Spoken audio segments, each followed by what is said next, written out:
Welcome to Great American Ballpark in Cincinnati. It's Fox Sports Ohio brings you Cincinnati Reds baseball.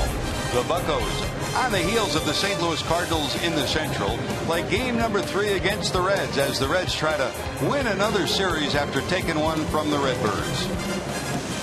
Hi, hello, and welcome to Cincinnati, everyone. Along with the Cowboys, Jeff Brantley and Jim Day, I'm George Grand. Well, 2 different nights. The Reds piled up 15 runs to win game number 1, an exciting game number 2. And tonight we'll see one great young pitcher and another pitcher who might be the best in the National League. Raisel Iglesias has shown us something this year. He really has, George. When you watch Raisel Iglesias, you're going to see just about everything. He will drop down. He will give you fastball, breaking ball, changeup, and he throws them from all different angles. You see his fastball. He has great run to it, great tail. He has some sink. And it really confuses hitters when he comes over the top and then all of a sudden he drops down and gives you that breaking ball. We saw it against St. Louis, and hopefully we'll see it even more tonight. You look at these notes here. Delivery, very deceptive. He's awfully aggressive, especially early in the ball game. And, of course, as I mentioned, the arm angles all over the place. Very difficult to hit. What Iglesias has to improve upon, second time through the lineup. All young pitchers are that way. Bottom of the order has given him trouble. You don't know if that's concentration or if it's just experience going through the lineup the second and the third time. Well, Garrett Cole has experience. In fact, in the last league year, he has won more games than anybody else in the National League. He's a bulldog, but he's had trouble against the Reds. He is a bulldog, George. You look at his numbers against everybody else, he is absolutely dominant. But even Superman has a little kryptonite. And against the Reds, it seems to be that story. Even when he makes a great pitch, the Reds seem to be able to put it in play. And when he hangs it, the Reds bang it. So Garrett Cole, he's looking for a W, trying to change his luck against the Reds here tonight. Well, so far in the last year or so, the Reds have been the kryptonite to the pitching staff of the Buccos. They've been hitting red hot. JD has that story next on Fox Sports Ohio.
Cincinnati USA Regional Tourism Network. Stay close to CincinnatiUSA.com. By Chevy. Check out their award-winning lineup only at your Tri-State Chevy dealer. And by Skyline Chili. Feeling good? It's Skyline time. My, oh my, what a great night it's going to be at the ballpark. I'm telling you what, that dew points in the upper 50s, temperatures falling down into the 70s. It's going to be a nice night. Mostly sunny to mostly clear throughout the ball game. No chance of rain, no severe weather, no wind, no hail. Woohoo! Enjoy the game, everybody, on Fox Sports Ohio. Tim, thank you. It is picture perfect. What a Saturday night Mother Nature has provided. Pirates and Reds, game 3 of a 4-game set. I'm Jim Day. The Reds have had success against a very solid club in the Pittsburgh Pirates. Dating back to last season, they won 10 of their last 13 games and started out the season 5-0 against the Pirates. First time they've done that since 1985, and they have been hitting against this club. Check out our IGS Bringing the Energy. And the Reds as a team with a .302 batting average against Pittsburgh this season. That's the highest batting average versus any team in the National League. And look at the guys in the middle of that lineup. Phillips, he's at the top, but Frazier, Bird, and Votto are in the middle, and all outstanding batting averages against the Pittsburgh Pirates. They would like to win this 4-game set. To do that, they got to win tonight, and they hope to do it behind a young arm who has high hopes. Raisel Iglesias goes to the hill. George and the Cowboy are next.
As the Reds and the Buccos get ready to play game 3 of this 4-game set.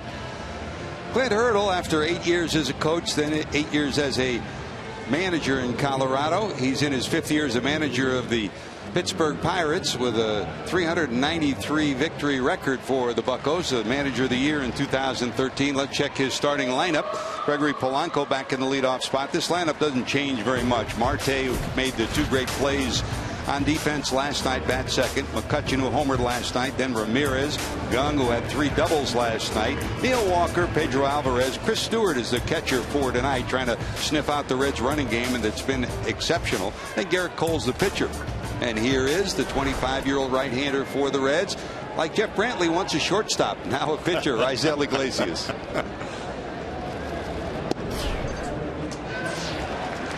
Iglesias got off to a phenomenal start against the Cardinals, as he normally does. Those first 3 innings, he's usually awfully aggressive. And it's tough for these batters to pick it up, especially the first time he's faced a club like the Pirates tonight. Rysel, native of Cuba, signed by the Reds. There was a question, would he be a reliever or a starter from the get-go? The Red Scouts believe that he could be a starter, and gives you a little bit of El Duque, a little bit of Pedro, a little bit of a whole lot of pitchers that have been successful, and the Reds believe that that success can translate into starting too. No balls, 2 strikes ahead of Polanco. Polanco had a couple of hits last night. He's been on base 20 of 21. Good job by Iglesias. If he doesn't get it, Polanco beats that out. Yeah, that goes to show you the arm angles that he has. That ball was way down in the strike zone, actually out of the strike zone, sinking away, and Polanco still took a hack at it. And here's Marte. Starling had a base hit last night that stretched his hitting streak to 10, but his major damage against the Reds was 2 brilliant plays on defense. One, a perfect throw to nail Brandon Phillips with what would have been the tying run, and then a diving catch to rob Marlon Byrd on a ball that would have driven home the tying and winning runs for the Reds in the 9th inning. Cowboy, he couldn't come up with 2 better clutch plays than he did last night. Well, I would suggest that Starling Marte would be playing center field for the Pirates and probably any other ball club, but he's playing left field because they've got MVP Andrew McCutchen in center field. They really have 3 center fielders in this defensive alignment. There's McCutchen, who's on deck. He is the center fielder. But they have 3 potential Gold Glove outfielders out there. Well, you really see some funky swings against Iglesias the first time through the lineup. And that's about as funky a swing as you'll ever see from that guy. That's a strikeout, 1 strikeout, 2 outs, and here comes McCutchen. When you look right now, if you look at Billy Hamilton in center field, and here's the delivery on the strikeout of Marte.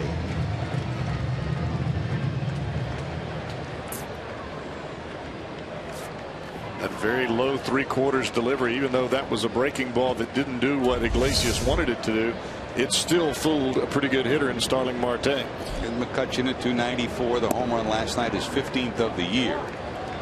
Right now it's difficult for the center fielder and the left fielder as they peek over the sun coming over the top of the stadium. They're looking right at the sun, so anything in left center field or straightaway is difficult. And that's also difficult for the hitter, Cowboy, because you're seeing that bright background as you try to pick up the ball. I think you're exactly right. We saw a little bit of that in yesterday's ball game. Actually, the sun was even brighter yesterday at this time than it is here tonight. Fastball misses on the outside corner. That's Rob Drake, the home plate umpire for game 3 of this 4-game set. DJ Rayburn is at first. Joe West, the crew chief, at second, and Kerwin Danley's over at third. 2-1.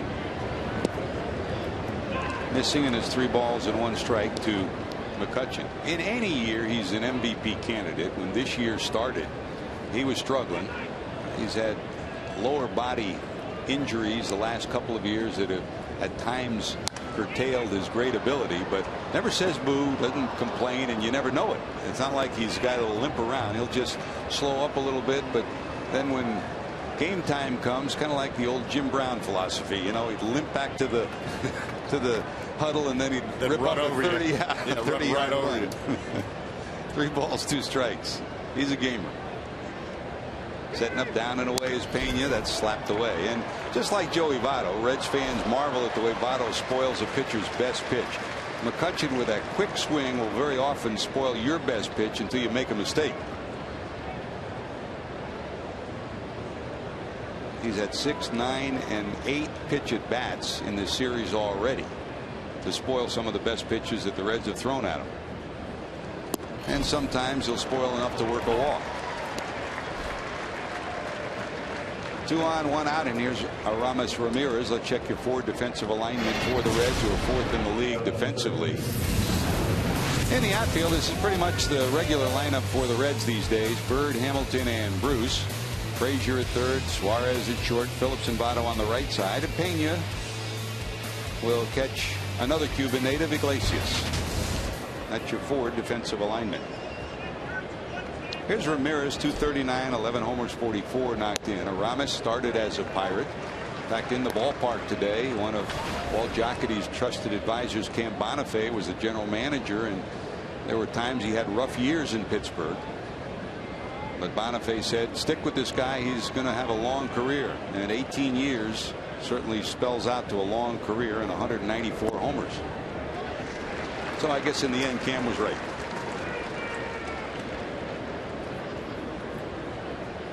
He didn't like the call on that pitch, but if he had followed it all the way to the mitt, that ball came back and caught plenty of play. That's a deception that Iglesias can give you. The ball appears to be one place and it's actually another. Hasn't faced the Pirates, so McCutchen, who can steal a base, and of course Marte and Polanco can too. We'll watch closely on that move. Former shortstop has pretty quick feet on the mound. Runner not going. That's slap foul. No balls, 2 strikes. I think it always benefits the pitcher, especially if you're aggressive in the strike zone, the first time you face a ball club, especially that first time through the lineup, because you have the advantage. It's tough to hit that baseball, especially when you move it around the way Iglesias does.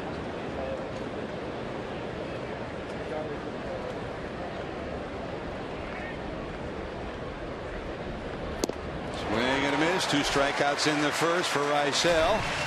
Reds go to work. Phillips, Votto, Frazier due up to face Garrett Cole.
As we go to the bottom of the first inning, let's check Brian Price's starting lineup with Brandon Phillips at the top of it as usual. Your Meyer starting lineup has Phillips in the leadoff spot, Joey Votto batting second, Todd Frazier third. Jay Bruce had the night off last night, was ready to pinch hit in the ninth, never did get to the plate.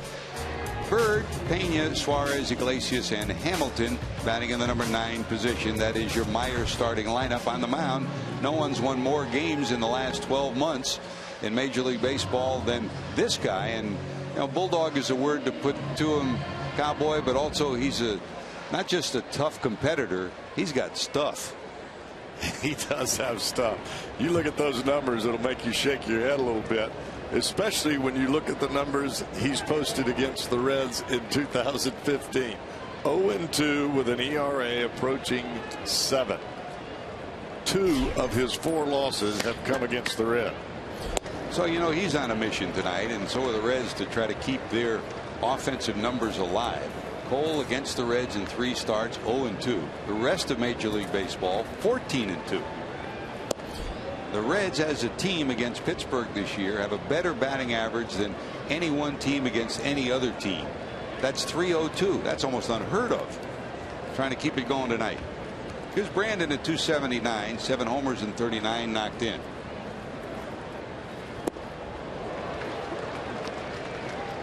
And like you said, he's got the full package. There was an example.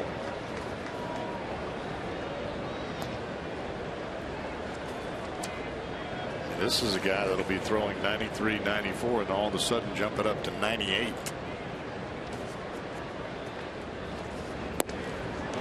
Ugly swing by Phillips.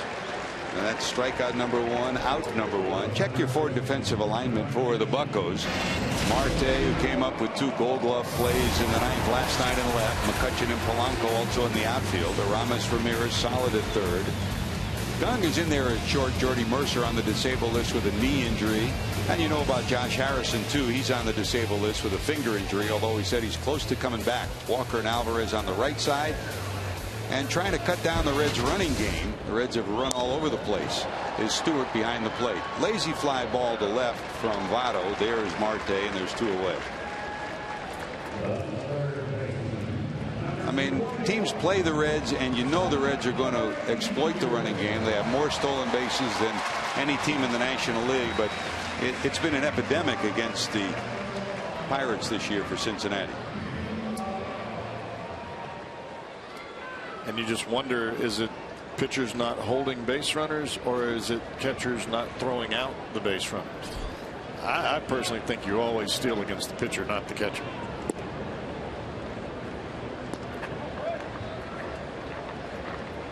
Ball 1 to Frazier in at 273, 27 homers and 67 knocked in. Frazier 5 for 14 and 2 homers against Garrett Cole. And those in the Reds lineup that have had success. Frazier, Bird is 6 for 13, 462 and a couple of home runs. Phillips before that strikeout was 5 for 11. Well, some of the Reds have had success against this Bulldog right-hander. Movement on that one, but it misses 2-1.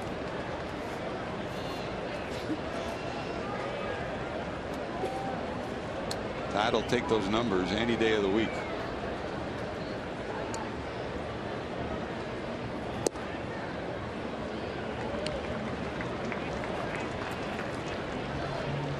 Frazier last night against the Pirates, hitting in the 4th spot in the lineup, got base hits his last 2 times up. Had a base hit in the 9th he thought was going to tie the game. But a perfect throw from the left fielder Marte nailed Phillips at the plate for the 2nd out of the inning. That's a walk, and here comes Jay Bruce. Yeah, Marte made a great throw, a great diving catch.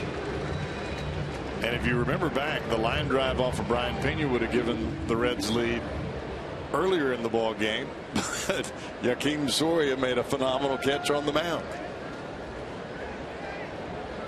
Sometimes you catch the ball, sometimes the ball catches you. They will overshift to the right side against Bruce. Jay at 257, 17 homers, 59 knocked in. In his career, 3 for 12 against Garrett Cole. Yeah, there's some games you lose, and you lose them. I mean, that was a game last night where the Reds did everything they could and should have done, for the most part. The Pirates just won that game, making plays. Line drive, left field, sink in. Marte, he did it again. Killing us, killing us. A star for Starling in left. He robs the Reds of a run and a double for Bruce. Brilliant catch.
Boy, great crowd milling around the ballpark before the game today, watching batting practice.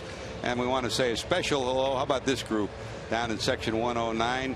That's for James Wolf. Jim is from Milford, currently at Good Samaritan Hospital battling leukemia. His 5 kids, James, Joshua, Justin, Taylor, and Jarrett, and his grandkids, Colton and Skylar, all there to wish him a brilliant day as he watches from Good Sam. Kids have been cheering him on throughout his treatment. The Wolf Pack. He's been a Reds fan his whole life. James, our thoughts, prayers are with you. We look forward to seeing you at the ballpark, but know that everybody here sends their love to you. And you know your family's big. Fly ball left field. There's Bird. He hangs on. That's a big time banner too. That's not one you just make at the spur of the moment. Good job for the families. And James, our thoughts are with you. That's a 5-kid banner right there. It's a pretty good play by Marlon Bird. Well, the left fielders have been doing their job the last 2 nights. So they retire Gung, and that's something the Reds had trouble doing last night. He had 3 doubles, 3 for 4. So 1 away here in the second, and here's Neil Walker in at 269, 9 homers and 41 knocked in. Now, we've talked a lot about Billy Hamilton and his struggles. Initially a right-handed hitter, now trying to become a switch hitter. Struggled at the left side. Walker has been a switch hitter his whole life, but for the better part of a year, a couple of years ago, he thought of abandoning it. As all his power, 90% of his home runs have come from the left side.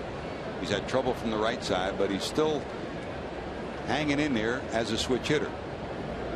I guess it's how you grow up. You know, if you're used to seeing the ball from one side, you're comfortable, but to try to see it from the other side is a whole different feel. Did you ever try to switch it? No sirree. Yeah, and I think that every hitter, every person is dominant in one eye, and when you switch around, if the dominant eye is not the focal point, you run into trouble a little bit. One hopper down to Frazier. And the one thing we see today that you look at video and film of the old days, the one thing the hitting coaches now, they teach you so young.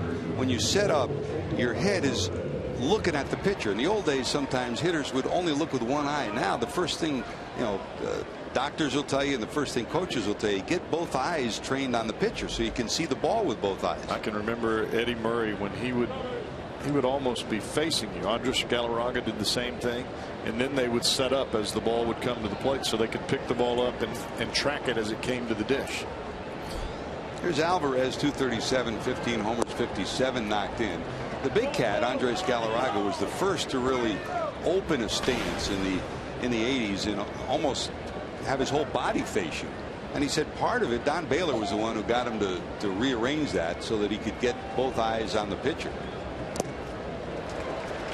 And in his case, he was so big and burly, it was difficult with his neck, the strength of his neck, to turn. So, and it sure worked for him, didn't he? Well, the problem that you had with Galarraga is it looked like you could just lay the ball on the outside corner and he couldn't reach it. So you'd throw it out there, and then he'd hit the thing about 100 miles, and then you had to come inside, but he was so open in your head, you're thinking, well, if I throw this inside, he's going to hit it 102 miles. And in Colorado, he did. Yeah. Here's the 1-2. Fouled off the end of the bat.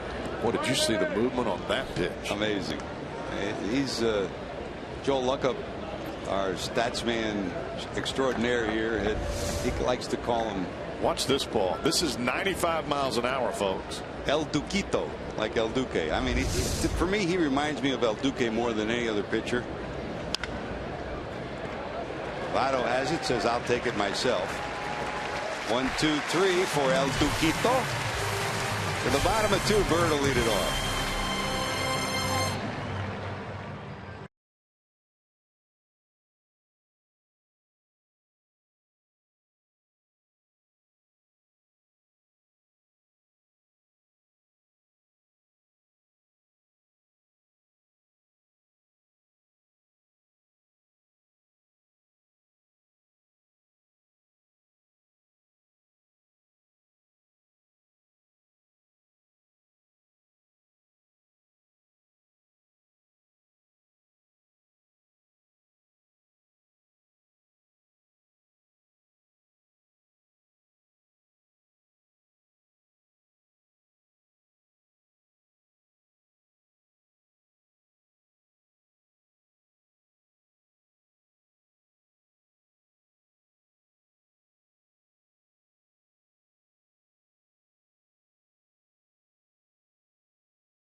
Out serious lawyers for serious injuries, serious running for the Reds. The storyline of this series and any series between these two teams is that last year the Reds stole 24 bases against the Buccos. This year already they've stolen 23, the most by any team against any opponent, both last year and this year.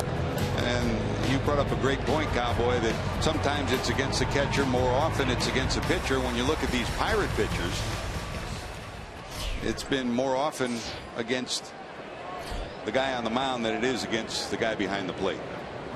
Yeah, Cervelli and Chris Stewart both can throw with accuracy to second.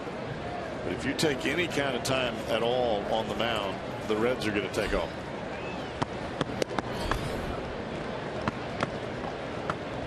Here's the way it shapes up against these Bucco starters. Burnett in 21 starts, 28 stolen bases, and 9 of them against the Reds. Cole, who goes tonight, 6 of the 16 stolen bases he's allowed have been pilfered by the Reds.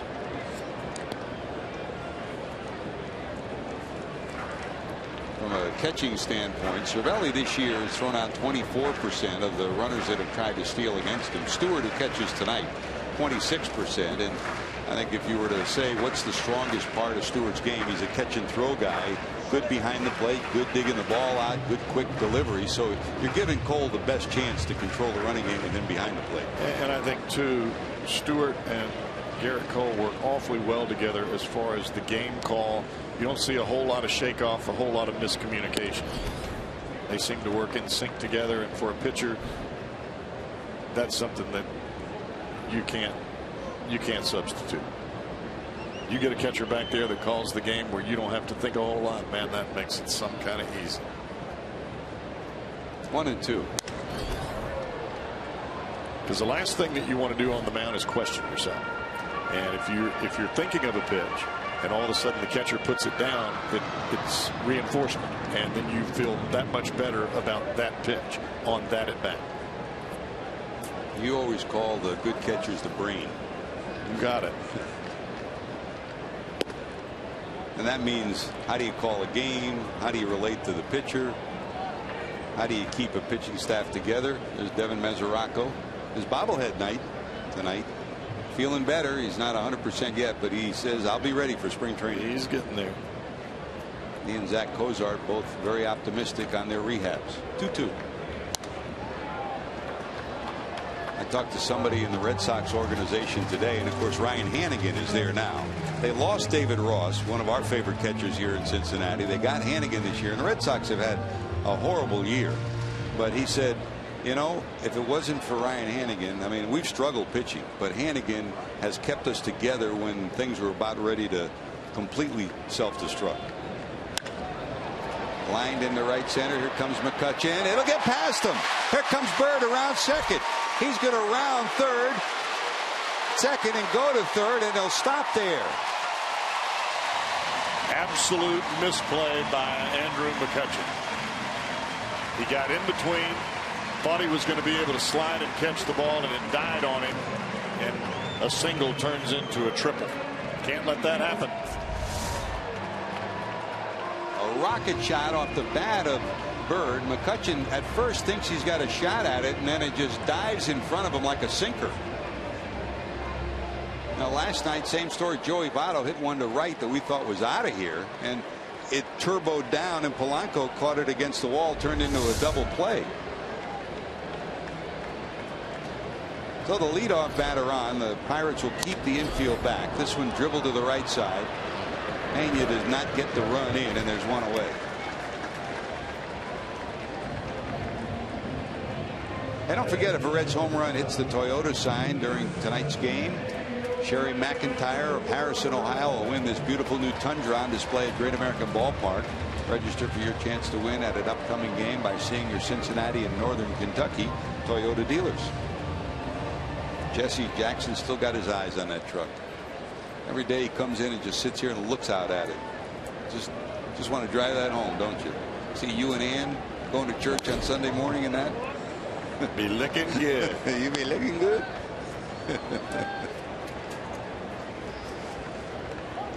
Here's Eugenio Suarez at .299, 5 homers, 18 knocked in.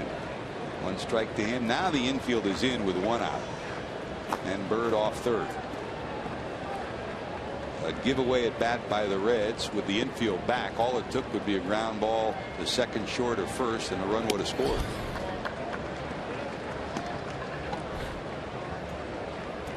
And it gives Garrett Cole a life, thinking that he's probably going to give up a run. Now he's got a chance to get out of this. Well, the Pirates were playing defensively to give up the run to get an out.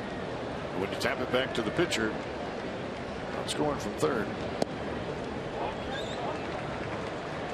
2 balls, 1 strike to Suarez. You could see the look on Garrett Cole's face after that pitch. He thought he had a strike there. He's still shaking his head.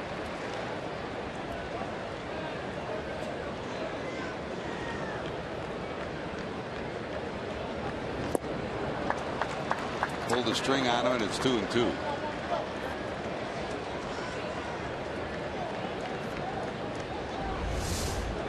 Slider, there it is. No, it's not. Slider is supposed to look just like a fastball until it approaches the plate and then takes the little turn. At 95, that fastball up and away. So it's full count, 3-2. With the pitcher Raisel Iglesias on deck. And he's going to come back with a breaking ball here, I would imagine. Stewart sets up, down and in. Wow, that's hit pretty good. Center field, going back. McCutcheon looking up, he'll glove it, but that'll easily get the run in. Good at bat for Eugenio Suarez. In a hole with 2 strikes, he battled back, claps his hands, and he'll get a great welcome at the dugout as the Reds lead it 1-0. I'm not sure that was the greatest call of pitches right there. Surprising. You made him look awfully bad on a breaking ball earlier. You come in with a fastball with the pitcher on deck. That baby was right in there.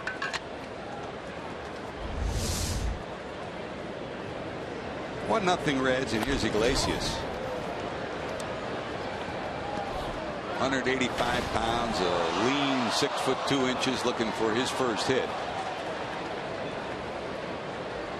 Already in this series, we've seen a first major league hit for the Reds for David Holmberg. That was on Friday night. Why not 2? Holmberg saying he got a text from his pitching coach down at AAA Louisville, Teddy Power. They talk about his pitching performance, which is pretty good. 6 innings, 5 hits, 2 runs. He said, no, nice hit. You remember your first hit? We always want to talk about the hit. Why not? Bouncer toward short. They get him by a step. But the Reds, thanks to the misplay by McCutcheon and the sacrifice fly, lead it 1-0.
Exclusive ticket offers and enjoy face painting, live mascot races, games, and more.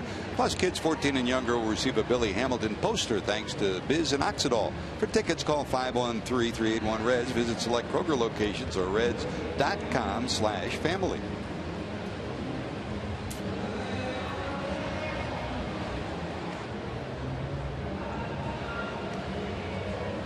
Here's Rysel ready to go to work as we go to the third. Chris Stewart, the number 8 hitter, followed by the pitcher Cole, and then the top of the order, Gregory Polanco.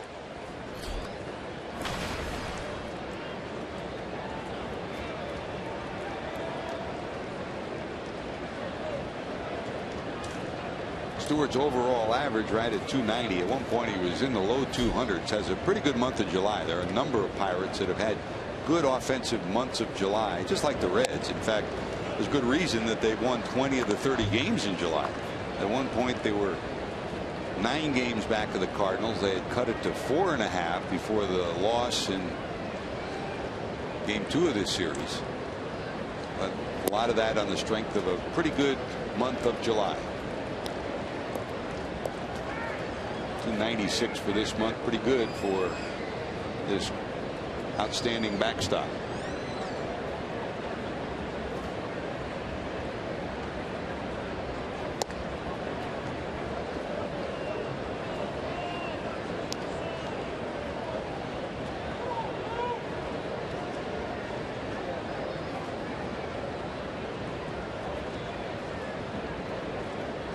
Cowboy, you talk about Michael Lorenzen and DeSclafani and their development. Tell us about how you've watched Iglesias this year.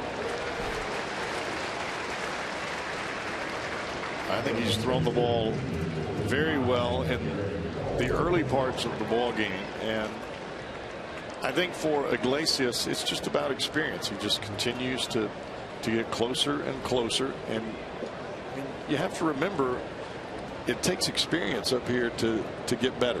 And with the injury, it was kind of, some of his starts were cut short, and I mean he's just now getting back into a groove, but you see improvement, it seems like, every single start that he's out there, and that's what I think everyone is looking for.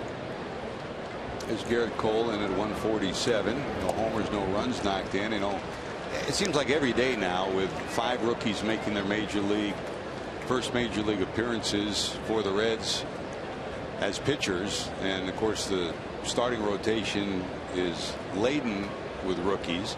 Every day Brian Price is describing the development of these rookies. JD, how about the way Brian describes Iglesias? Well, they've been working on the mental side of the game with Rysel, and he says he takes his performance very personally. In fact, too personally. They've been working on him to have a short memory. And Rysel's particularly been beating himself up on what you talked about, Cowboy. The 3rd time through the lineup has been eating at him. But he said, Brian Price said he made some growth, even though in St. Louis he gave up that grand slam. What was encouraging, after he gave up the grand slam, he came back out and pitched 2 scoreless innings after that. He said that was a big growth moment for Rysel. And again, they're just trying to work on that. At this level, you are going to have some games where you're not going to have success, but have a short memory and don't try not to take it so personally. I guess that's kind of one of the keys to success in life, Cowboy, having short memory. You can't overdo it as the game goes along. You have to take one pitch at a time, and watch how far Iglesias drops down there. He had just thrown a breaking ball from that same spot, and it almost looked as though Chris Stewart was swinging underwater right there. That ball was in the mitt before the bat ever got to the pitch zone. 3 strikeouts for Iglesias. Here's Polanco, bounce back to the mound in the first. That's hit hard. Phillips can't get there, right under his glove. A base hit for Polanco. He's now been on base 21 of the last 22 games. And that'll bring up Marte.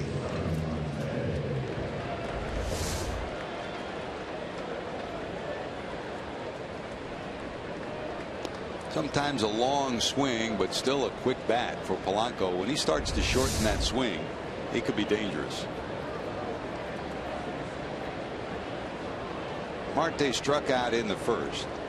A 10-game hitting streak to go along with the 13 home runs and 54 knocked in. Iglesias from the stretch will chase Polanco back. Well, George, you were talking about the the second and third times through the lineup, as Jim Day was talking about earlier in the conversation with Brian Price. For any pitcher, you make a pitch, the results happen, and then you have to let it go. Whether they're great, whether you strike out and make a guy look like a fool, or whether he hits the ball out of the ballpark. Your next pitch has to be your ultimate concentration, and that is the adjustment that you have to make as a young pitcher. You've got to forget about what just happened and go to work on what you're doing right now. That's wide for ball one.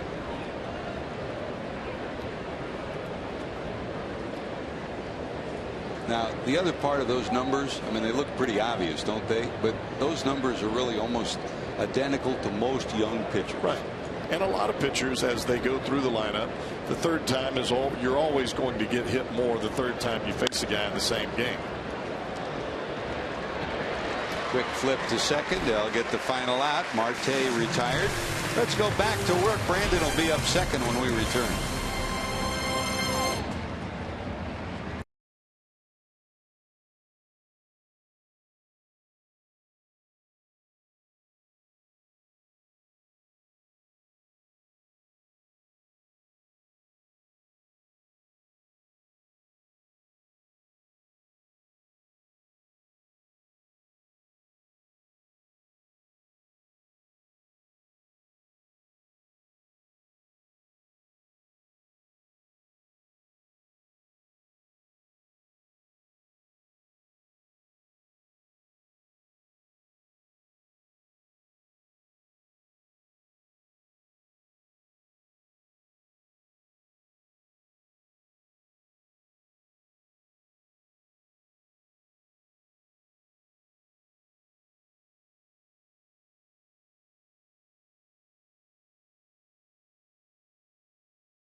August, but tonight we'll be looking back at July, the top moments of the month, the top 4 plays or moments, and we will start with number 4, and it happened just a couple of nights ago. It was provided by Brandon Phillips.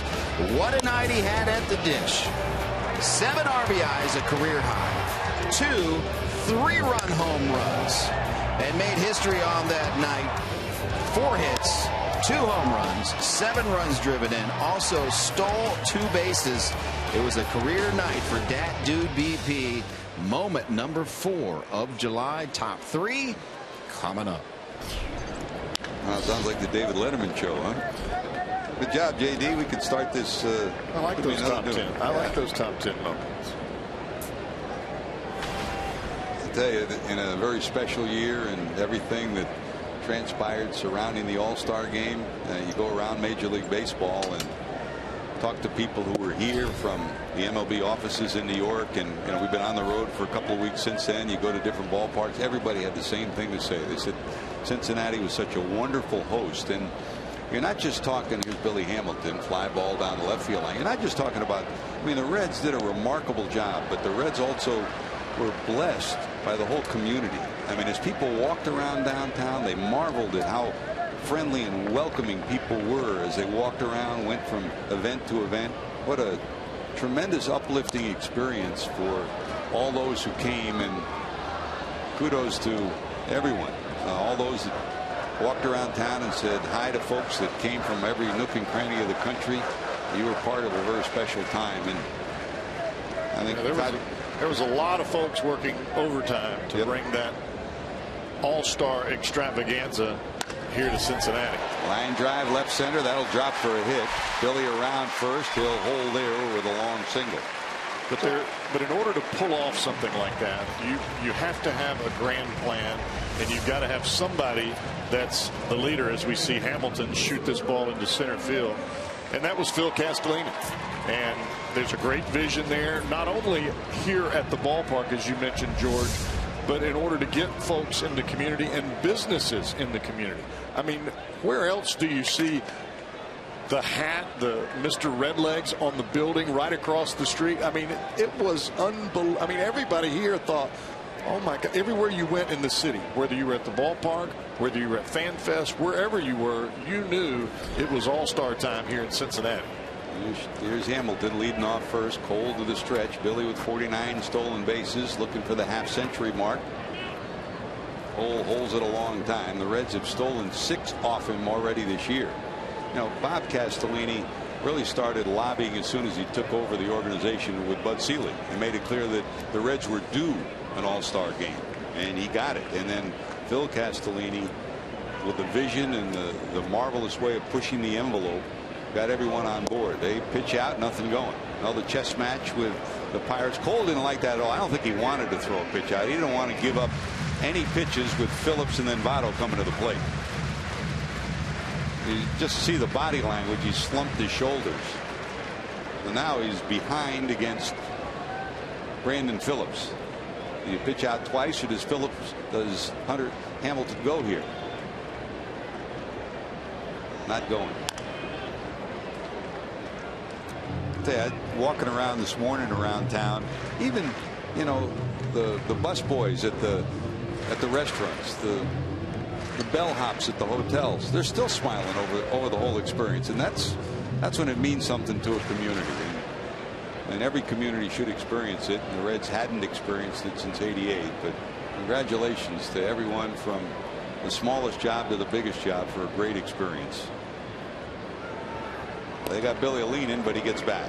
Well, I think when you look at it from the grand scheme of things, everybody that was involved in the preparation for that game took it as though their job was the biggest job. And I think that's why it came off the way that it did. There was a tremendous amount of pride showing in Cincinnati for that entire week. A little bit bigger lead for Billy, not going. It's hit high in the air to left, but Marte's right there. Hamilton will go halfway and then retreat 2 away. Now time for you to tweet your strongest fan photo. Use hashtag #OhioDataStrongFan, and you just might see yourself in an upcoming broadcast brought to you by T-Mobile. You know, Cowboy, let's translate that. You've been in winning clubhouses. Everybody, you just said everybody thought they were the most important person. That's the same thing that makes a good clubhouse and a winning team. Everybody has a job to do. You take pride in that job, and you do it to the best of your ability. Here's Joey. Hit one right on the button, but hauled in by Marte and left. And it really doesn't matter if you're the last man on the bench or you're the last man out of the bullpen, or whether you're the starting pitcher or the starting player in the front 9 for that day. You have to take pride in what you do. I mean, even if you come into the ball game and it's 8-1, you want to shut down the other club because you might score something. There goes Billy. Here comes the throw. He's going to be in there. 15 of 16 this year for Billy Hamilton against the Buccos. And he just outran the ball.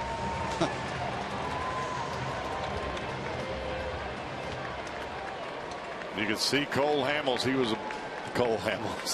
Garrett Cole. He was about to pump his fist into the air, and then he realized this guy just outran the baseball. I mean, he was very quick to the plate, but Hamilton got a great jump. So Billy in scoring position for Joey. 1 ball and no strikes to Votto. They'll moderately overshift on Votto with Gong, the shortstop, behind Hamilton at second. Well, you can't shift the third baseman Ramirez too far off the bag at third, because Hamilton will beat him to the bag. If he moves another 2 or 3 steps to his left, Hamilton's going to take third. The Reds and Billy have made a living out of third base steals.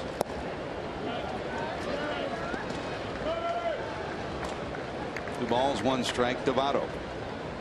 Joey's sitting on 51 runs batted in. And on the year now, 19 home runs. His average up to 311 after a brilliant 2.5 weeks of baseball.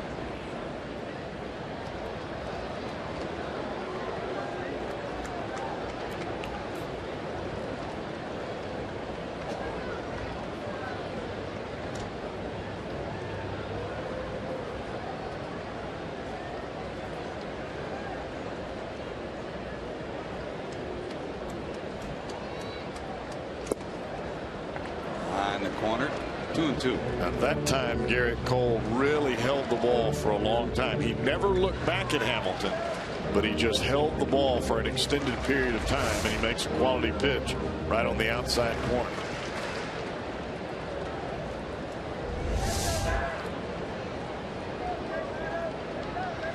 Although from the looks of it, Stewart wanted it down and in. Yes, he did. But he got away with it.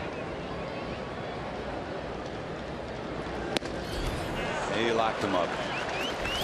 Good pitch. Struck out Phillips to start the game. It's his 2nd strikeout of the night. And when you throw a backdoor breaking ball and then come back inside with 97 up around the letters, even the best hitters have difficulty with that.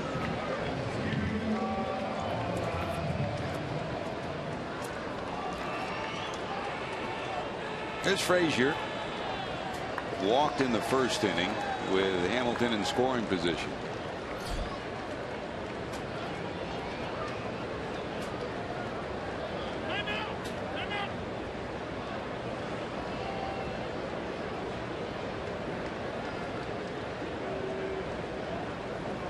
Frazier, one of those that's had pretty good numbers coming in.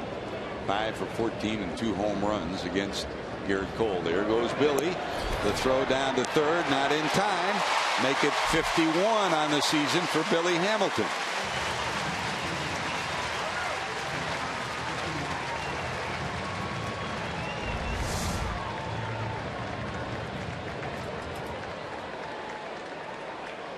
Billy faked as he did there earlier, and then Garrett Cole looked and then threw to the plate. This time he faked. Garrett Cole looked and threw to the plate, and Hamilton just kept right on going. Roadrunner. Beep beep. Just reading the pitcher's reaction.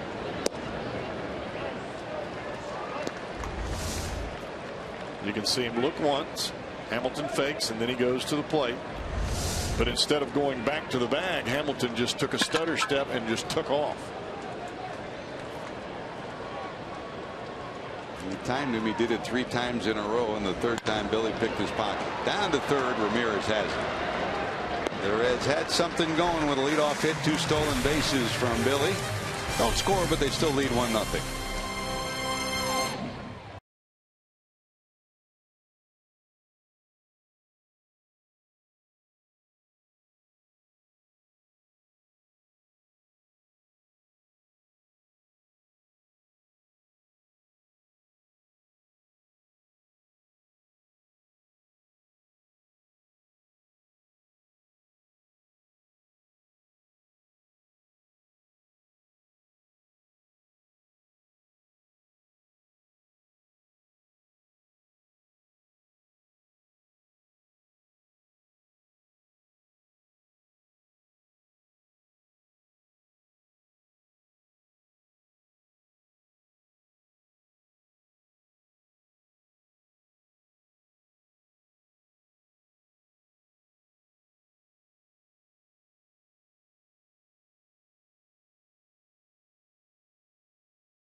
against the Redbirds. We'll highlight the Reds Community Fund and show you what's happening with the All-Star Legacy projects and let you know how you can help.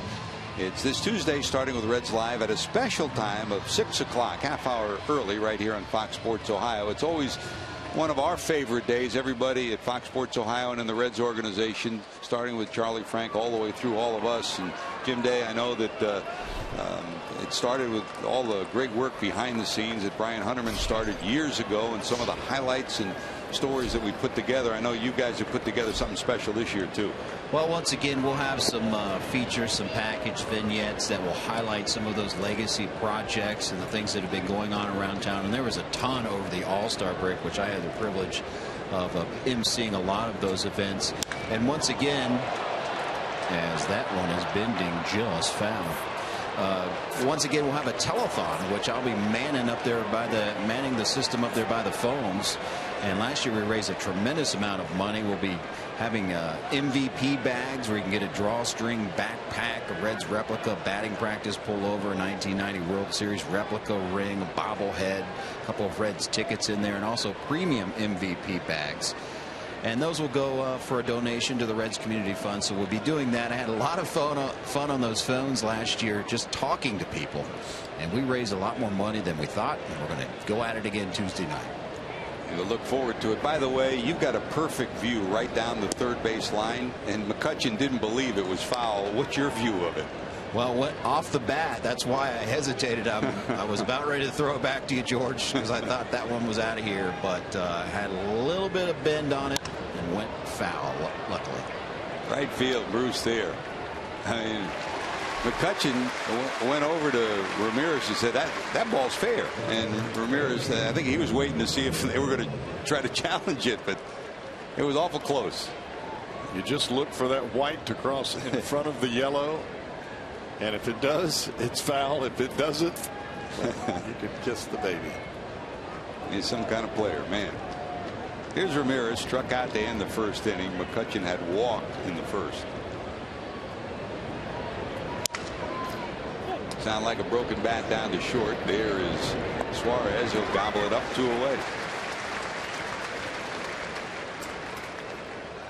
Hey, don't forget, coming up later on, as you enjoy a cold one, look forward to Miller Time later in tonight's game, brought to you by Miller Lite. Always great to have a nice, refreshing Miller Lite. You had a nice, refreshing afternoon with ice cream today. Yes, I did. Yes, I did. Was it fun? It was outstanding. We had a great time up at Meyer and Loveland. Mike Holman and Doug Rescher, they took care of us on the ice cream front. And we had a lot of folks up there. A lot of ice cream given away today. The good news is you had a lot of folks there. The bad news is if you have a lot of folks, do you have much time to eat ice cream? No, but I'll make sure I get my UDF when I head home tonight. That's it. The truck is on its way.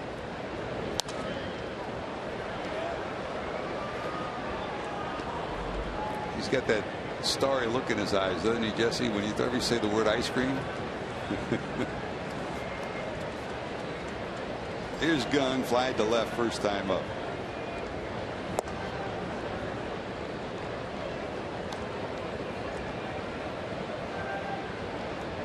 Iglesias allowed a walk in the first.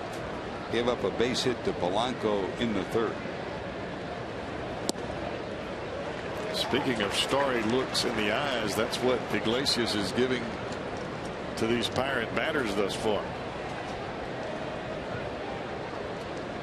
He's really down in the zone here tonight. Down and away, sets up Pena. That's hit pretty good. Oh boy. Forget it. That's going to be out of here.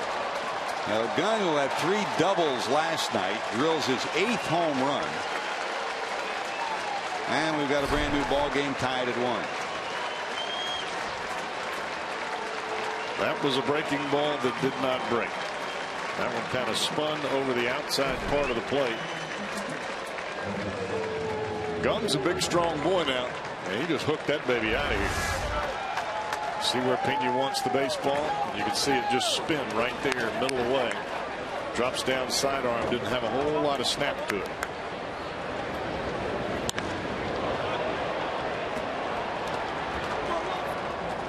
This goes back to what we were talking about earlier, George. You have to forget about that pitch. Forget about that at bat. Go back to work. So Gunn now with 35 runs batted in to go along with those 8 home runs. And we're tied at 1. Here's Neil Walker, bounced to third, first time up.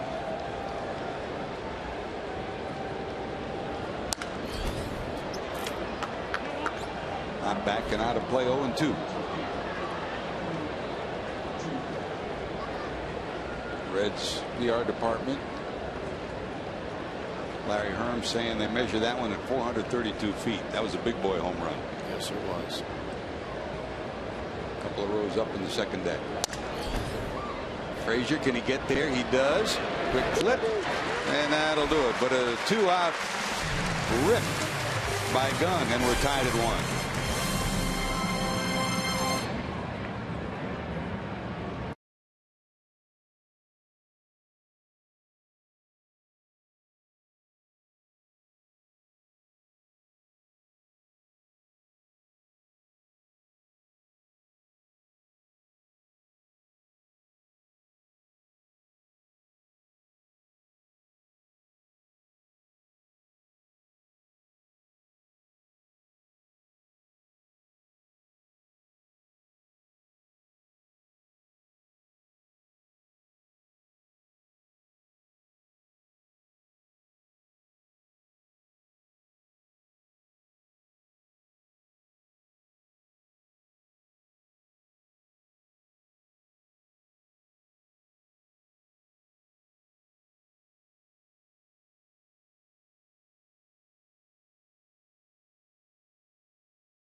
Welcome you to Reds Baseball, which is being brought to you on Fox Sports Ohio by your local Ford dealer. Ford, go further.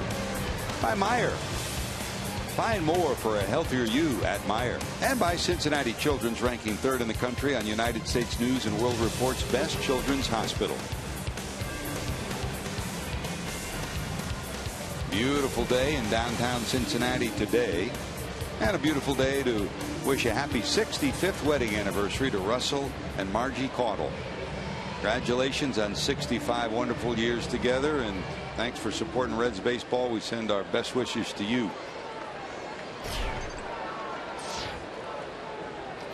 There's Jay Bruce. Looked like a run-scoring double was heading to the alley in left center, but that man Marte did it again. A diving catch robbed Bruce of extra bases. Popped up left side. It'll be in the seats.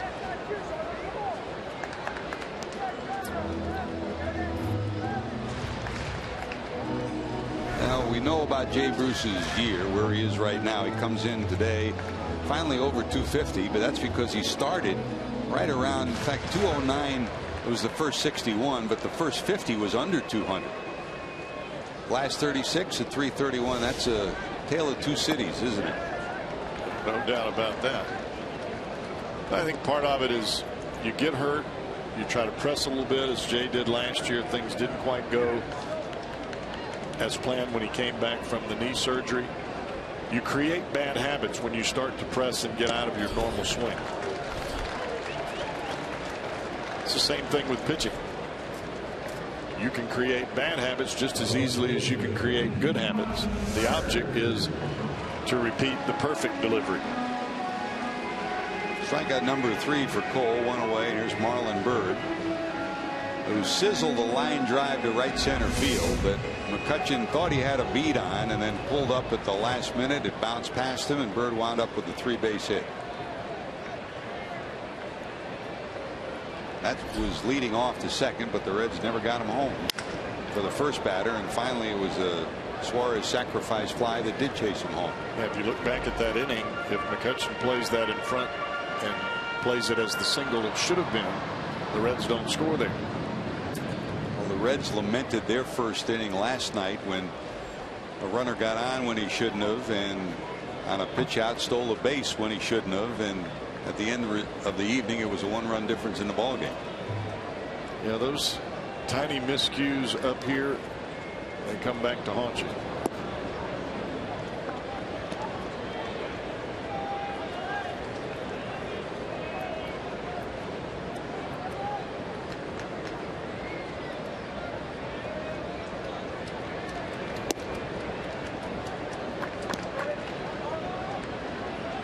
Two balls and 1 strike to Marlin. Marlin ripped his 18th home run last night. Good night for him. A single, a home run, and then what he thought was a game-winning double as well. But Marte robbed him of a hit. This one, got to wait, make sure Marte doesn't come in and catch it. It's a base hit. Anything to the left, you got to wait a minute. Marlin's on. He's 2 for 2.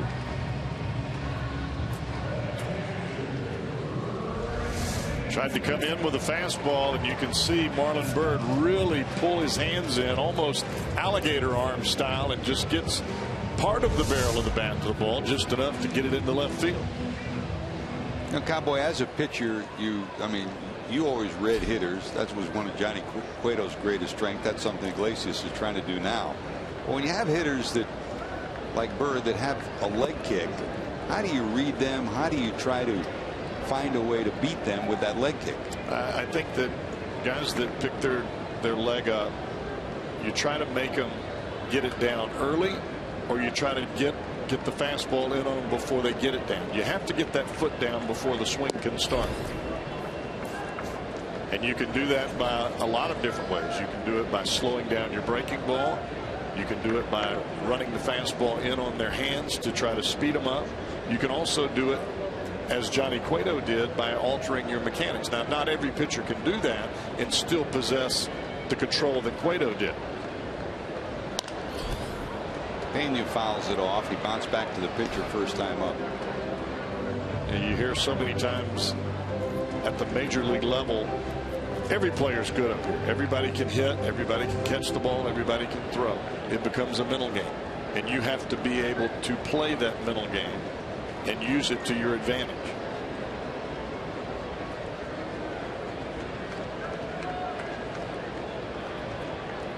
Two balls, 1 strike. You kind of wish that Raisel Iglesias, or for that matter any of these young pitchers, could have spent another year or 2 with Johnny Cueto, because Iglesias probably more than anybody would benefit from what you're just talking about. Down to first, but foul. You know, George, but it's kind of like with your kids. Sooner or later, you got to send them off to college. And they got to make it on their own. And I would say that all of these guys that got the time to spend with Cueto, and with Mike Leake for that matter, are blessed that they got that opportunity. Not every pitcher gets that chance. Yep.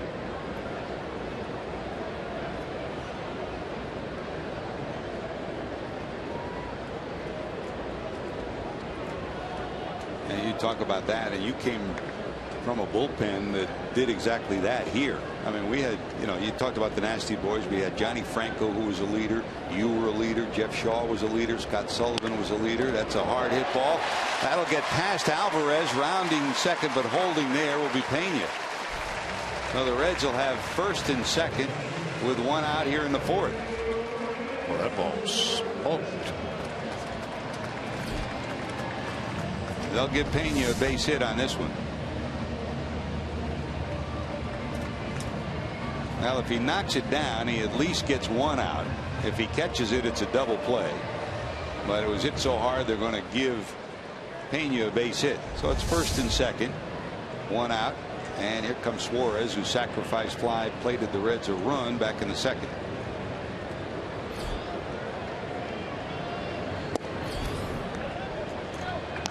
Now, you guys passed the mantle from one to another in the Reds bullpen.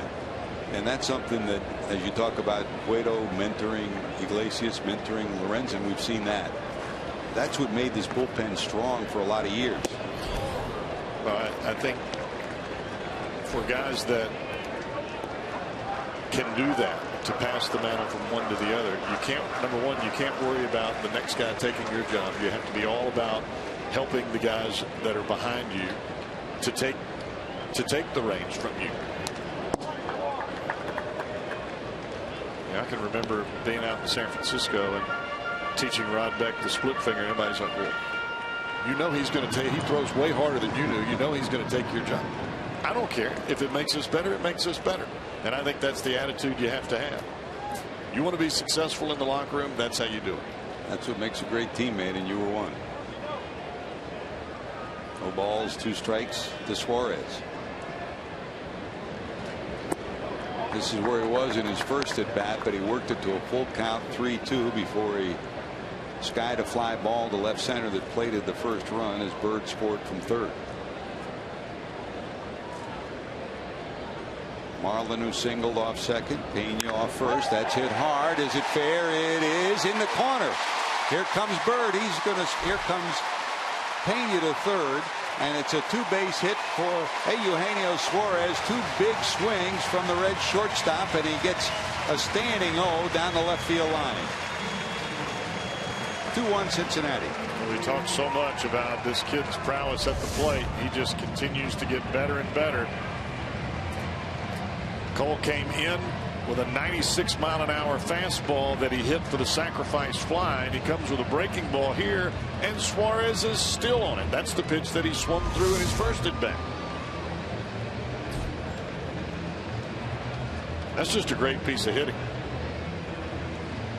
Ray Searage out to settle down, his all-star pitcher.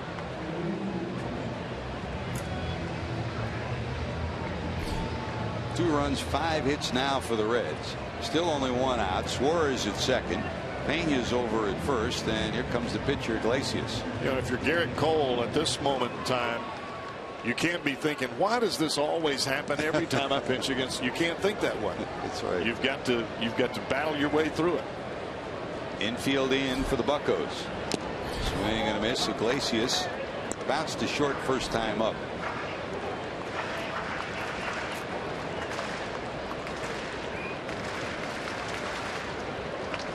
Still looking for his first hit. He takes a look at the infield, around from third to first, and waves at that.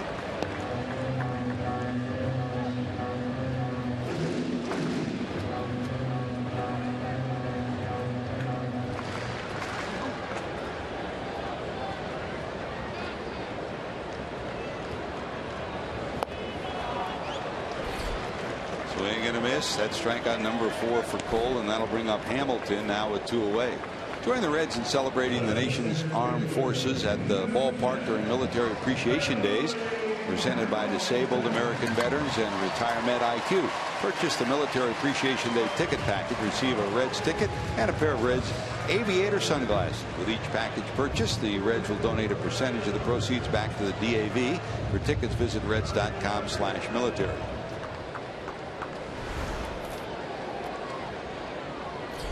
Here's Billy. The infield drops back at second and short, but tight at third and first, with the possible bunt capability of Hamilton, and he shows bunt there.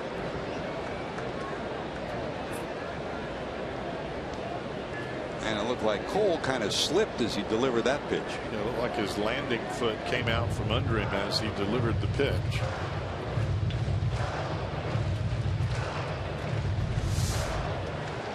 That front foot kind of go out from under him right after he delivers. And almost rolled his ankle.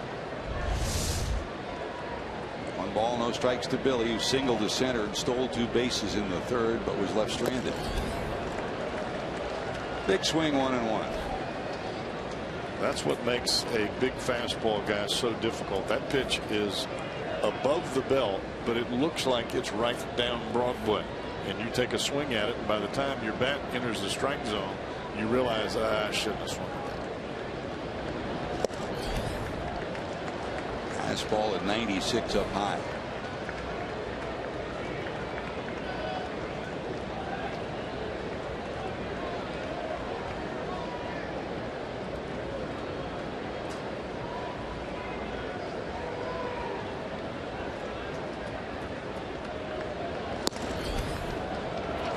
Corner. Billy didn't like that call one bit.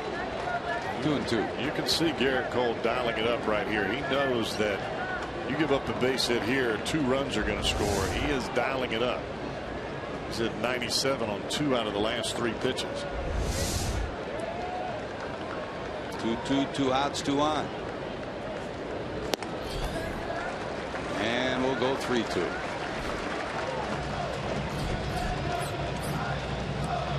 Leadoff hitter Brandon Phillips on deck.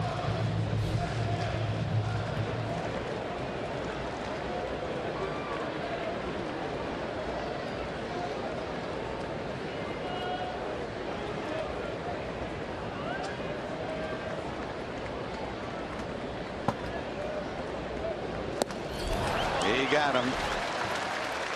Struck out the side, but in between the Reds get 2 hits and a double and lead it 2-1.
Moments in July. Moment number 3.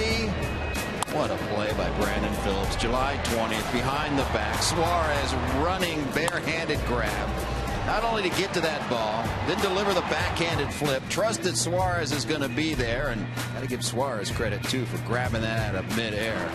That was terrific.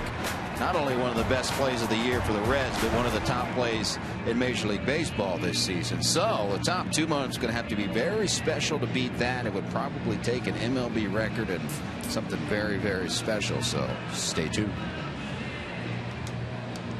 Good job, JD. Hey, we've seen a lot from BP.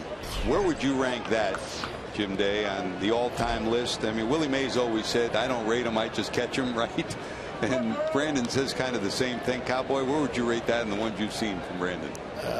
That blind flip, that's got to be right up there with the best of them. Right, that one in the between the legs. The between the legs tag was exciting to watch, but that play behind the back and the flip blindly over the bag, that's just straight talent. How about you, JD? Straight talent. Where do you list it? It's probably top 3, I would think. And a couple years ago, we sat down and Brandon actually rated his plays, and we're going to probably revisit that in spring training and see where he puts that play. Good Lord willing that I'm at spring training. So you put it top 3, but you won't say number 1. No, I'd have to go back and look at the plays, but that was awfully special. The between the legs at first base was special. I mean, there's so many. I mean, they all amazing. But like Willie used to say, I just catch him, you rate him. Here's Alvarez. Bounced to first time up. For the Reds, 2 runs, 5 hits, no errors, 4 left. The Buccos, 1 run, 2 hits, no errors, 2 left on base. The 2 hits. A base hit by Polanco in the 3rd, and the homer by Gung in the 4th.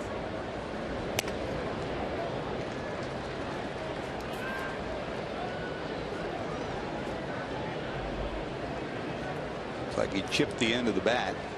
I'll go back for a new piece of lumber. Well, that was a fastball, and the movement was so much so that Alvarez hit it off the end of the bat. Pirates have completely reworked their organization. And you know, you finish at the bottom of the league for so many years. You have high draft picks. You get a lot of good young players. Alvarez, one of them. And they've really been, if there's one spot they've been in continual search of a guy to plug the hole, it's first base. Yes. And I thought you had it in Adam LaRoche. He was about the closest we've come in recent years. And they hope that this guy's power will flourish. They are in the middle of a pennant race. They picked up Michael Morse this week, who's on his way to the ballpark right now. He's been with now 3 teams in 3 days. 24 hours. He could play some left. He could play some first. And they hope maybe he can put a jolt into a few down the stretch. Full count 3-2.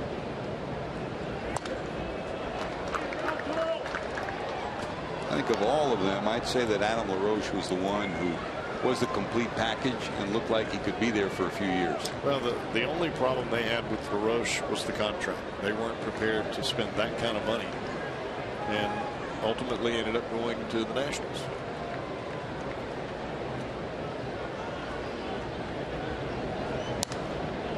Foul off again at 3 balls 2 strikes. Of course, you look at the marquee players of every franchise, and you know, Willie Stargell will forever be one of the beloved players of the game of baseball, not just in Pittsburgh. Pops was the stamp of the Pirates during the 70s, certainly. Hit hard, fair. Votto has it, and Iglesias over there lickety split, and they'll get the first out. The youngster, 25 years of age, has a 2-1 lead. Take us through his first 4+. First pitch of the ball, first batter of the ball game, that good sinking fastball, and you can see the neck almost snap of Ramos Ramirez on that breaking ball. And when you're throwing that breaking ball with that kind of regularity, you tend to be able to sneak the fastball by some guys or get them to hit it off the end of the bat. And Iglesias has had just about everything working so far here tonight.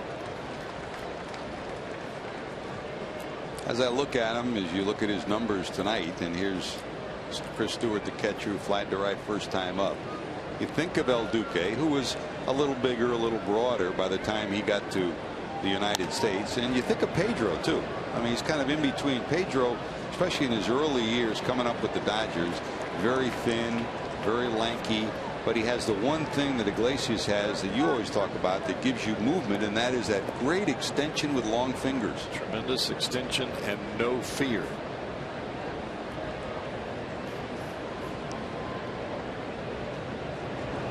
If you could only dream of a career like Pedro's.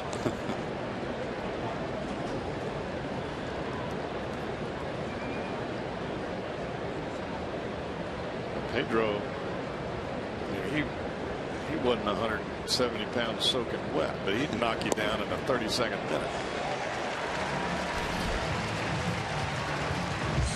That strikeout number 4, 2 away, and JD, Brian Price, we talked about, you know, the young pitchers that the Reds have, and he's got really what he's had a couple places before, the ability to help young pitchers grow, and he's got a whole boatload of them on this staff. Well, they've got their work cut out for him now, because as you guys talked about, these young pitchers could look to Cueto, they could look to Leak at starts previous to their starts and learn from them. Now we've got a rookie ahead of them, and a rookie ahead of him in the start previous to that. So now the coaching staff's going to have to do some extra mentoring with these rookie guys. And by the way, the last time the Reds started 5 rookies in 5 consecutive games, 1935. So we haven't seen this in a long time.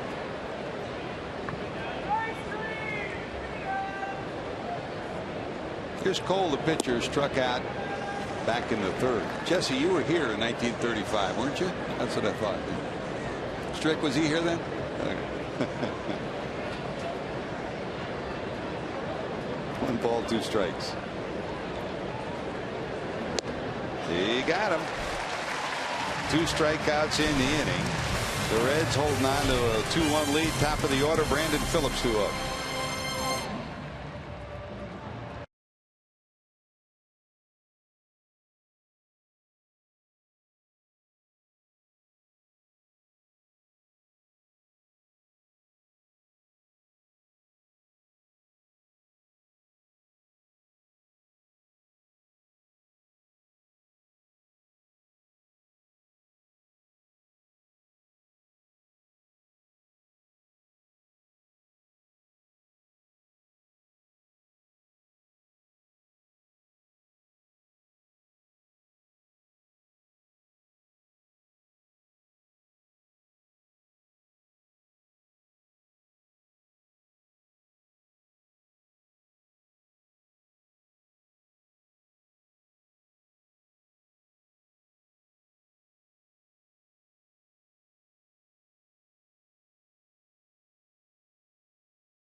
Fan Express to Great American Ballpark to root the Reds on to a win. Thanks to everyone who have been part of the Fan Express program this season. Great way to come to the ballpark.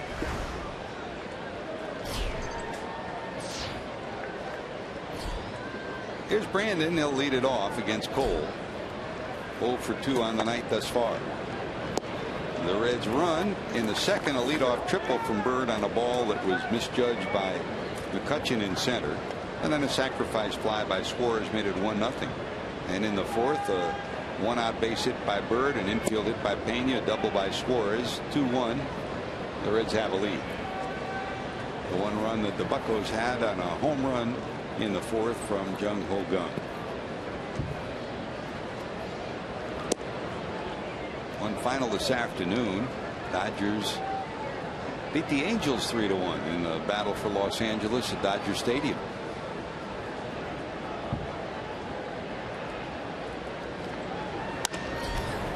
Squibb to the right side, and they had shifted over towards second base.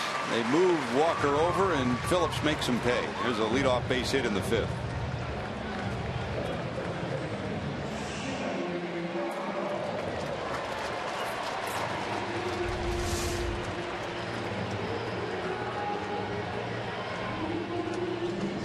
Good inside out swing, and you saw where Walker had gone.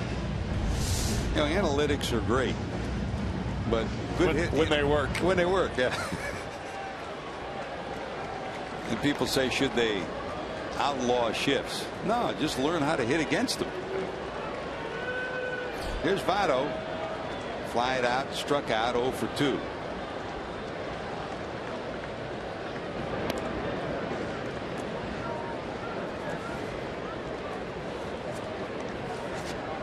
Joey in game 1 of the series had 3 hits and 2 walks. Game 2 of the series, 4 walks. And here tonight, 0 for 2.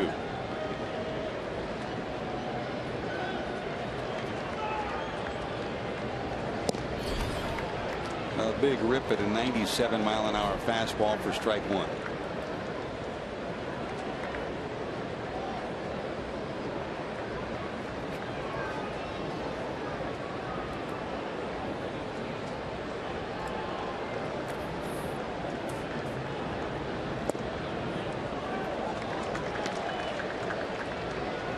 A little off out in front, taking it for a strike. 0-2.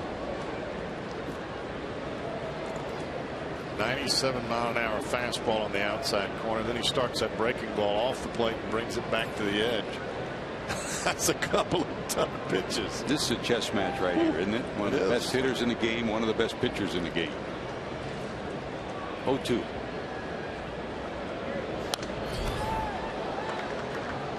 At 98, he just got a piece to hang in there. Now that's a pitch. You elevate that to most hitters, they don't have a prayer. Somehow he fouled that off. Well, he elevated the fastball to Votto his last time up after he had him with 2 strikes, and Votto swung through it. He tried to do it again here. Votto didn't forget that last at bat. The chess match. 0-2. Stewart rolls through his sign, sets up, down and in. Didn't miss by much. Isn't it amazing when you see the tougher hitters at the plate? That's when the pitchers elevate to their highest level. I mean, there's 3 pitches in this at bat that have been 98 miles an hour from Garrett Cole. We haven't seen that all night. Setting up away this time. And the other side of it is number 19's dialing it up too. You know, some hitters step out of the batter's box and you look at them and you think they're wondering, what the heck am I going to do? Votto steps out of the batter's box and you know that the chess match is. He's got a game plan. Yeah, it's full bore.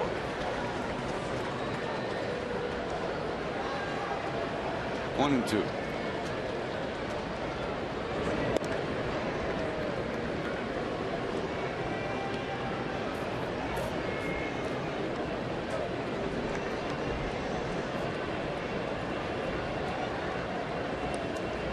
Phillips single. He's at first.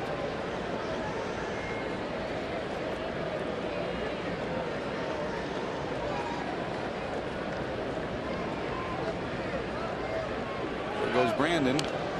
Check swing fouled off.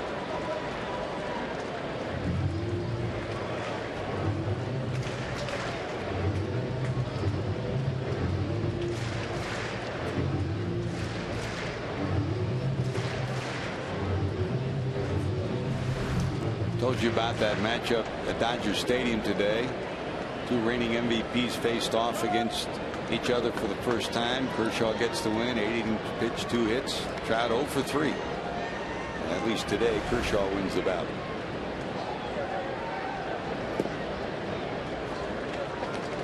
Missing down and in, 2-2. Cole has thrown him every pitch he's got in this at bat. Last pitch, 88-mile-an-hour changeup. Votto didn't budge.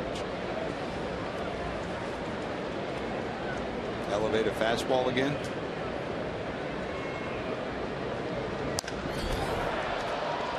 Joey was right on that one, wasn't he? Came with a fastball, but it was right down Broadway. You know, the only problem that you have now if you're Garrett Cole with this at bat with Votto is if you do elevate the fastball and he doesn't go after it, you run a full count.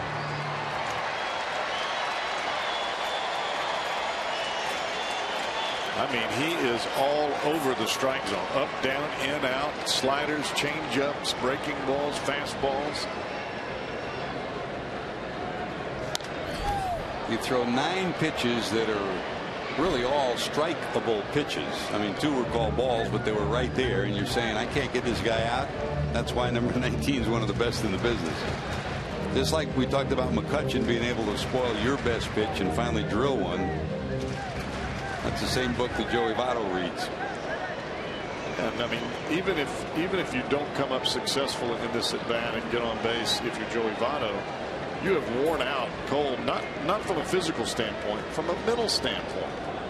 And either way, maybe number 21 in the on deck circle, Todd Frazier, gets the benefit of it. 2-2. The battle finally won in 10 pitches by Garrett Cole. Let's see if Todd Frazier went to school during that at bat. Finished it with a slider. He starts it in the middle and the bottom falls out of it.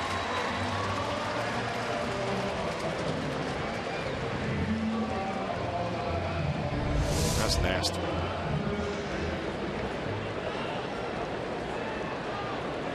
As Frazier walked and bounced to third. Phillips off first.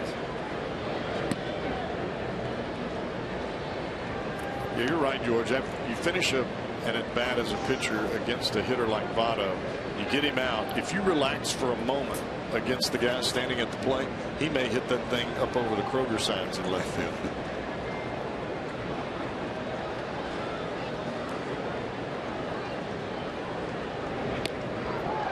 Kicks away, but Phillips will hold. Didn't go far enough, and he never did locate it.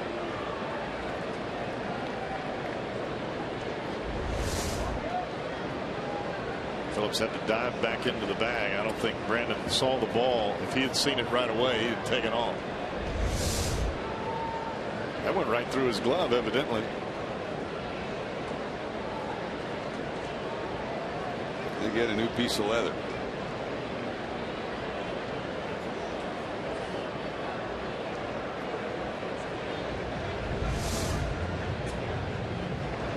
Catch the ball, go for the tag. Well, the ball went through my glove. Well, it almost caught DJ Rayburn right in the nugget.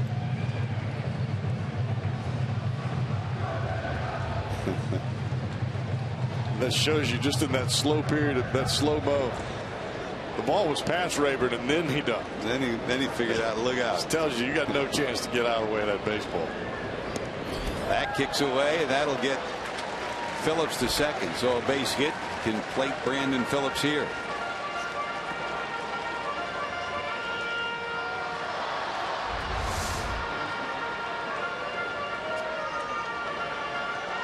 Two-seam fastball. Oh, ran a long way back across the plate. Wicked movement. That's one ball. The pass ball charged to Stewart. Phillips off second. That's in the dirt. And thanks to that 10 pitch at bat, for Joey Votto. We're now approaching the 90 pitch mark for Cole here in the 5th inning.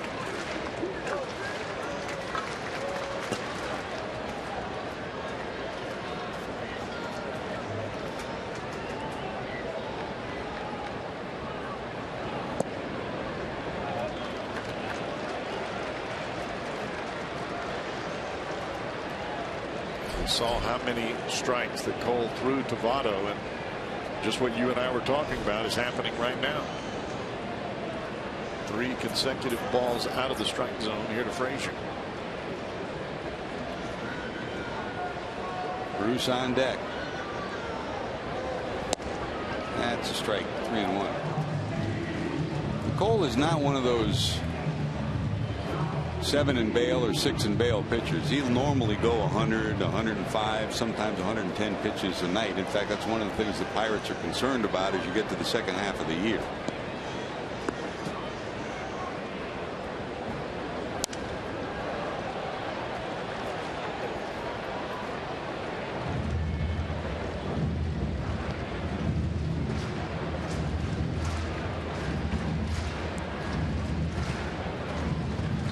Times he's gone over 100 pitches, and twice, once at 114, another time at 116 this season. That's a lot of pitches as we hit the month of August. There goes Phillips, and it's snubbed foul. He had that one. Look at him. And they timed him just like Billy did. Full count, 3-2. Phillips had a walking lead. When the pitcher doesn't turn around, you just keep right on going. Use that momentum to carry you right on into third. Does he go back to that slider again? Almost have to here.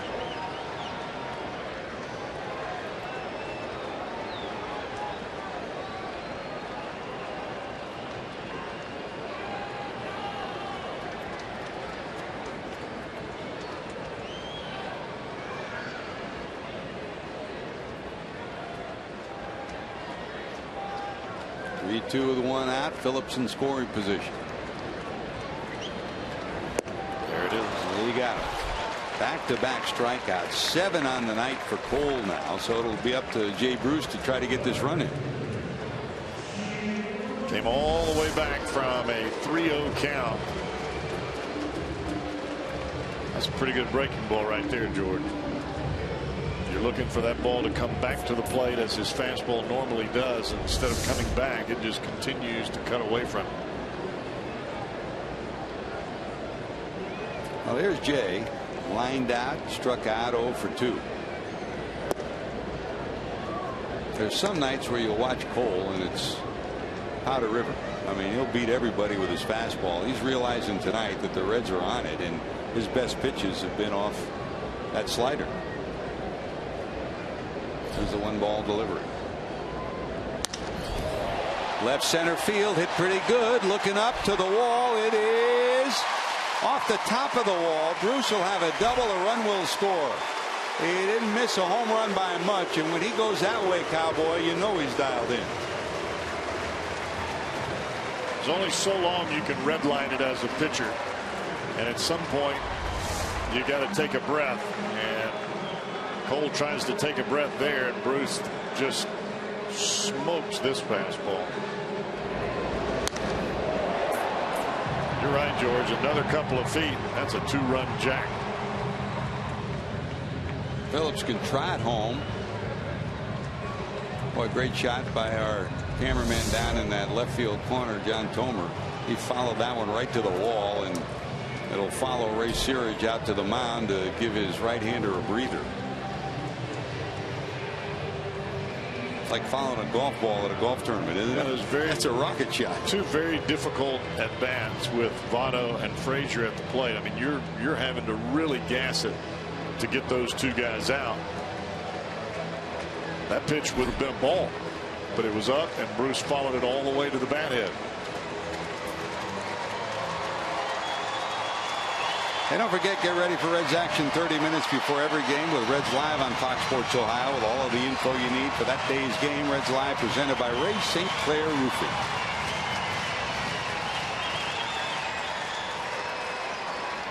3-1 Reds in the inning, a single, and then the double by Bruce after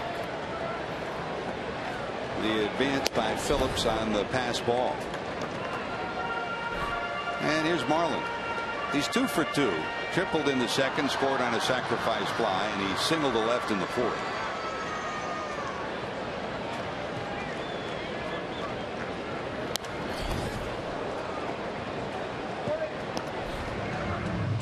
We've talked a lot of late about the young pitchers that the Reds are relying on right now. But if you put a stamp on, what was the winning 2 out of 3 in St. Louis and the way they played here, it's been improved offense, Cowboy. I mean, I would agree. They're swinging the bat better. They're taking what they're given at the plate, and they've been. You talk about get them on, get them over, get them in, and they've been doing that a little better than we have all year long. It seems like the Reds' offense is clicking on all cylinders, and that started way back in the games in Colorado. Even though the Reds lost 2 out of 3 there, they hit the ball awfully well, and they continue that into St. Louis and now here against the Pirates.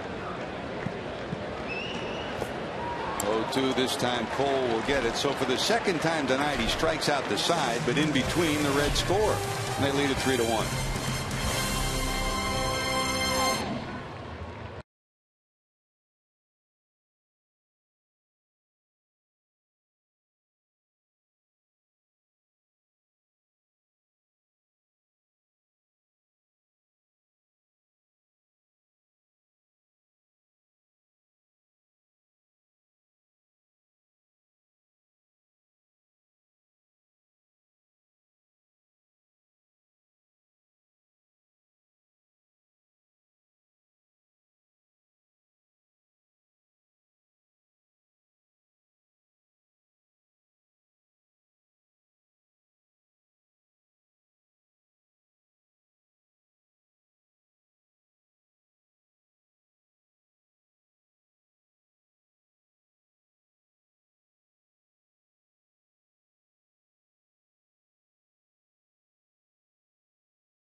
Get the Reds an early lead, 1-0 on a sacrifice fly, and then Gunn's home run tied it at 1 in the fourth, his 8th of the year. He's had 2 big nights. He had 3 doubles last night, and then the Reds bounce back. Suarez comes to the plate again and plunks this double down the left field line.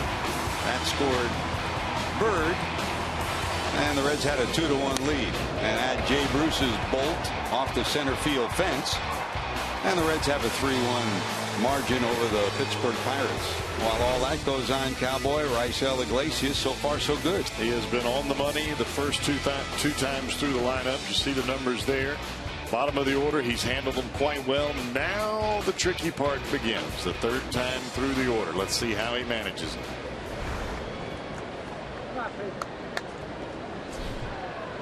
We start at the top of the order with Polanco, 1 for 2, a single to right, Marte, and then McCutcheon.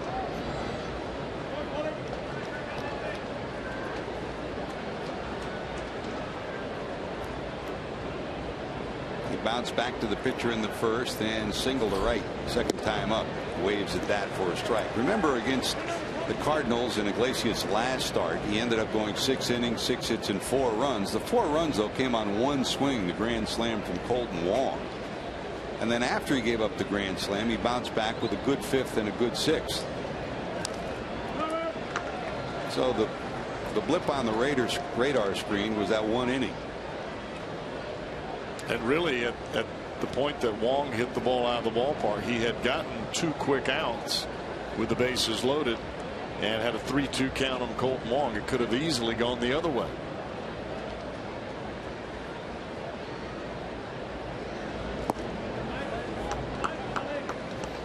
Archimedes Caminero starting to loosen in the bullpen. A lot of pitches tonight for Garrett Cole through 5. He's approaching the 100 pitch mark. Left field, Bird at the warning track, got it. 1 away. You know, if you come to the ballpark, you always look forward to who you're going to see, and to the left of your screen is Larry Herms, to the right Jamie Ramsey from the Reds PR department, and there is one of the special guys that we've known over the years, Jim Ferguson, one time the PR director here, and then for many years was in charge of information for minor league baseball down in St. Petersburg. He and Joanne, of course, have moved back to the Cincinnati area. Well, there wasn't a finer man in the business or a guy that did his job better than Fergie did. Great to see him, isn't it, Cowboy? Oh, yeah. You know, in this day and age, most PR departments have, you know, 3, 4, 5 people and a couple, maybe 2 or 3 interns. Back in those days, Fergie was a lone ranger. Yeah, he had Connie Bartholomew, and the 2 of them, even in the World Series years, they handled everything. So, somehow they just got it done. And a guy who learned the right way and is still working with us, Howdy Browdy, John Browdy was part of that too. JB, what do you? Isn't it good to see Fergie back at the park? Oh, no question about it. And he was one of those guys that also, I believe, did you say he went down to Tampa Bay for a bit when the then Devil Rays started there? Yeah, he ran the minor league baseball's information side for many years, and then moved back up here to he and his wife Joanne to be with their daughter Julie, who's worked for Delta for many years. But you know, you work with PR people all around baseball, and we were fortunate for many years to be around one of the best in the business in Jim Ferguson. Well, I tell you what, he was in the dugout while the Reds were taking batting practice, and those that have been around the organization for a while, it was one of those. You know, you can always see the reaction on guys' face and and how they think of a person, and it was one of those "Hey, how you doing?" type thing. Everyone that saw him that was around the time that he was here. Kind of like the days, you know, Joe Nuxhall or Bernie Stowe. Every time you saw him, you had a smile on your face. 2 away, and here's McCutchen, walked and flied out.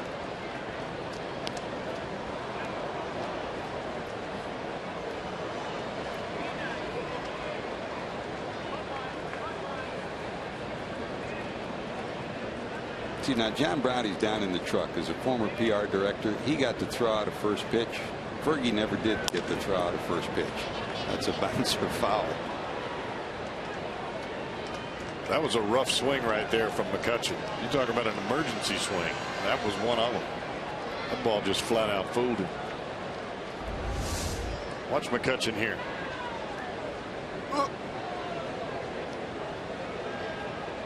And that's exactly where Pena wanted the pitch against Gung when he dropped down. Didn't quite get out there. Didn't get out there. No balls, 2 strikes.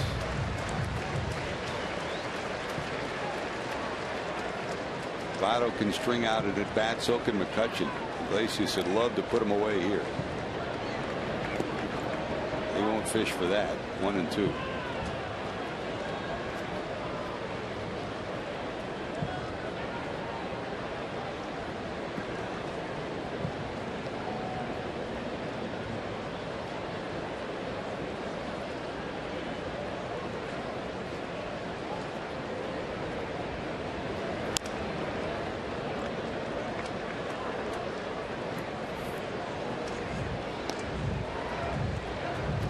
You watch McCutchen and Votto hit. They wait longer than most hitters. And that last little bit, short, quick to the baseball, it allows them to foul off those very difficult pitches. Still tough to hit that baseball. These guys, they make it look easy sometimes. Ooh. Boy, did he want that one. Just a little off. It was coming back, but didn't quite get there. 2 balls, 2 strikes.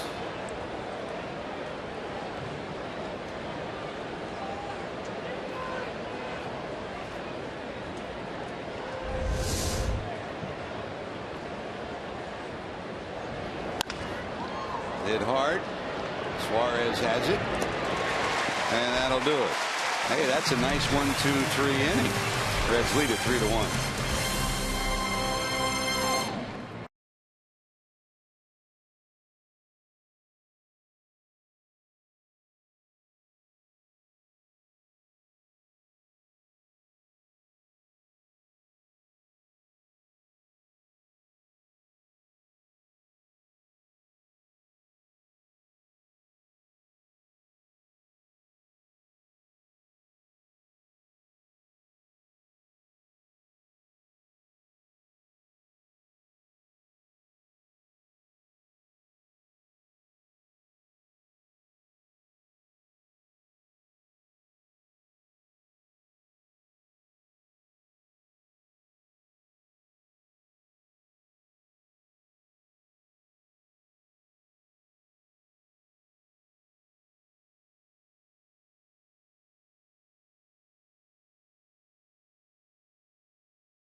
Faith concert featuring Grammy Award-winning band Third Day. It's presented by Prasco.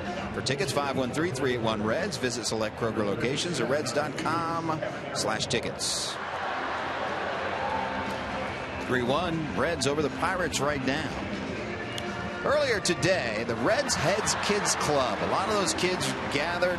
Tucker Barnhart on the field, Ivan DeJesus Jr. and J.J. Hoover were taking questions from the kids, anywhere from toddlers clear up to 10 to 11-year-olds. And I talked to the guys about it, and they said it's one of their fun times of the year because you never know what type of questions you're going to get from the kids. And their favorite question was, if you could be an animal for a day, which animal would you be? Tucker Barnhart said that he has stared at his dog, which is a Maltipoo Cocker Spaniel mix, and wondered many times what would it be like to be a dog for a day. That was his answer. That's pretty good. Life would be pretty good. I mean, dogs are like your kids, aren't they? Yes, they never do anything wrong. Here's Archimedes Caminero who'll take over, and Garrett Cole once again doesn't go 6 against the Reds. He goes 5 innings, 7 hits, 3 runs, 2 of them earned, 8 strikeouts, 1 walk, 98 pitches. And as Joel Luckup tells us, against every team he's pitched against this year, he's gone at least 6 innings. Against the Reds, he has yet to go 6 innings. He went 5 again tonight. Here's Caminero. What would it be like to be a dog? What was the best question you got when you were out at Meyer signing autographs today? Can I really eat 8 scoops of ice cream? We know the answer to that. Yes, we do. 8's a cakewalk. That's correct. Here's Brian Pena. The problem comes when it's after about a gallon. Yeah, it's the second gallon you're working on. Well, the problem that I have, and I've told this story many times, is eating cookies and cream, ice cream in the bed and falling asleep. Because when you wake up, you wonder what happened. It's not cold anymore when you wake up. It's not good, and it melts. Those late night snacks that stay with you. So you can just envision how that comes about. Here's Suarez, 2 productive at bats. In the second, he fell behind 0-2, battled back to 3-2 after the triple by Bird. Then he finally skied one into center for a sacrifice fly that gave the Reds a 1-0 lead. And then in the fourth, base hit by Bird, infield hit by Pena, and a double to left by Suarez plated the second run for the Reds. So Caminero has a little something on that fastball.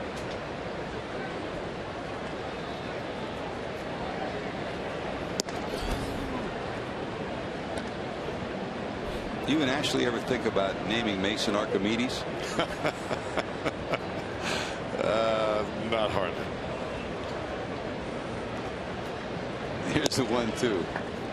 Has a ring to it, though, doesn't it? Well, number one, with my draw, it'd take me about 45 minutes to get that out if I had to call him. If I had to call him in from the outside, that wouldn't go over real well. Breaking ball in there for a strike.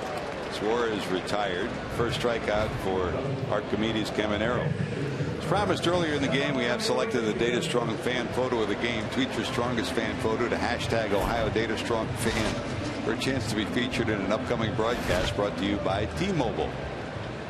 Hey, good job, James. Man, we find those mustaches everywhere. That took some work. Nice work. Iglesias down to short, and it's a 1-2-3 for the Bucco reliever. Reds still lead 3-1. Ramirez up when we return.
counting down top 4 moments of July. And the top 2 have to be pretty special to beat that Phillips play. And when you do something that no one else has done in Major League Baseball history, that is special. On July 19th, Aroldis Chapman became the fastest player to reach 500 career strikeouts of anyone in the history of Major League Baseball. He did it in just 292 innings. He's a strikeout artist, as we know, can bring it triple digits. When that door opens to that bullpen, the place goes crazy. Moment number 2 of July, the top moment coming up. Now, question, JD, this is the top moments just for the month of July. And does that include regular season games only, or does it include other games? It could include any moment of the month. Okay. TV teams. Gotcha. Here's Aramis Ramirez, struck out, grounded out, 0 for 2.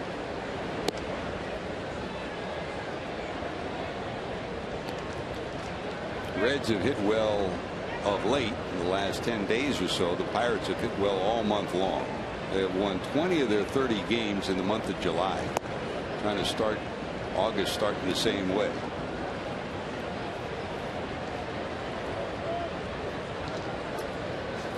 Picking up Aramis Ramirez from Milwaukee. Came up as a Bucco, then went on to Chicago. Last couple of years in Milwaukee, saying this is his final year before he retires. The Pirates hope to recapture some of his offensive juice in the final 2 months of the season. 2-1.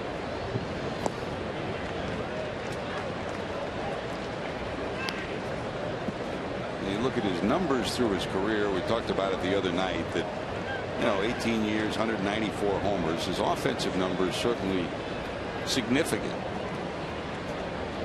And probably, if you were to call him anything, Cowboy, I'd say run producer. He finds a way to get runs home. He's always been an awfully good 2-strike hitter. He's been a good breaking ball hitter and a hitter with runners in scoring position.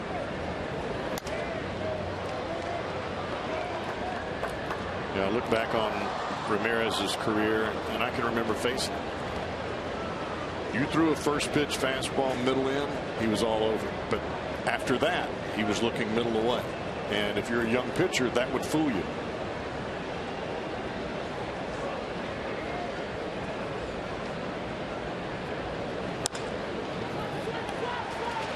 Bounce back to the pitcher. Votto there. 0 for 3 is Aramis Ramirez. One away here in the top of the 7th, and here comes Jung Ho Gung. Speaking of a month of July, he hit 379 in the month of July, and he ended it with a flourish. 3 for 4 with the 3 doubles last night, and he's starting August pretty good too. 1 for 2, a home run in the 4th to left. Second deck shot, 432 feet, is 8th of the year. That's the 1 run that the Pirates have.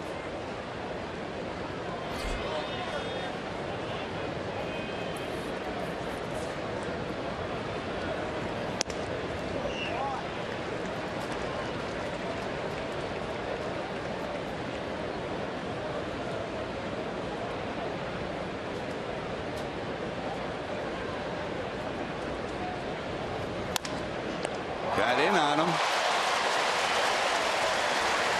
Well, he's twirling his magic on this night so far. 2 away.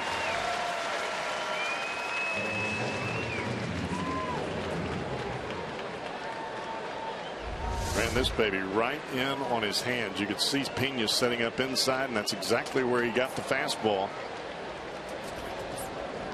And that's exactly what you talked about with that leg kick. Get that leg kick. Speed him up, slow him down, and then speed him up again right on his hands.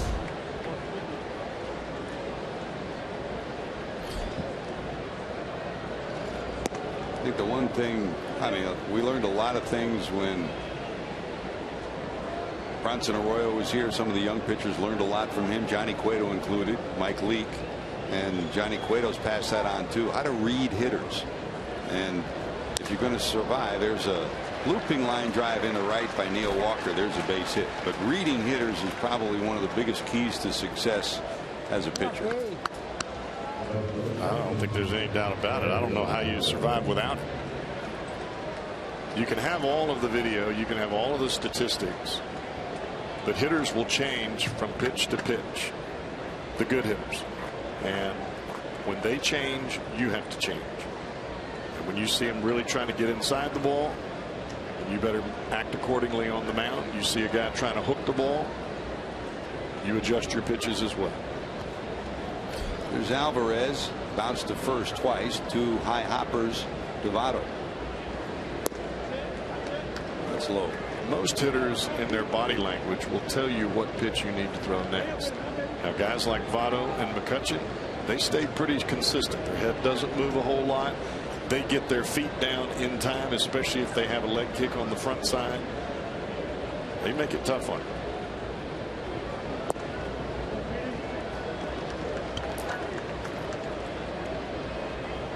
2 balls, no strikes to the first baseman. Bert Badenhop loosening for the Reds with bullpen coach Mac Jenkins down in the Reds bullpen.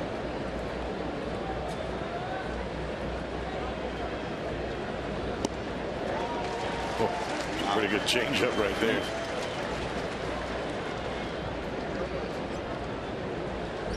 Took just enough off of it. You can see the last 3 fingers on his right hand on the baseball, rolls it over, and it just takes off the plate.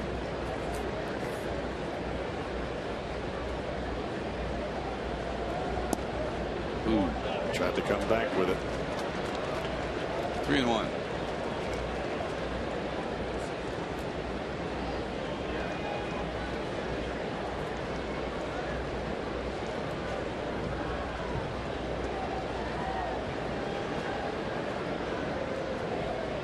Short lead for Walker down at first. Maybe done. Yep. Pitchers have to read the body language of hitters. Managers and pitching coaches have to read the body language of their pitchers too.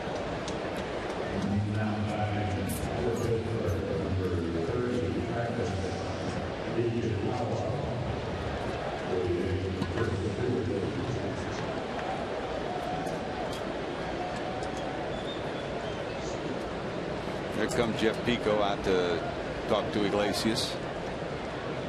Travis Ishikawa.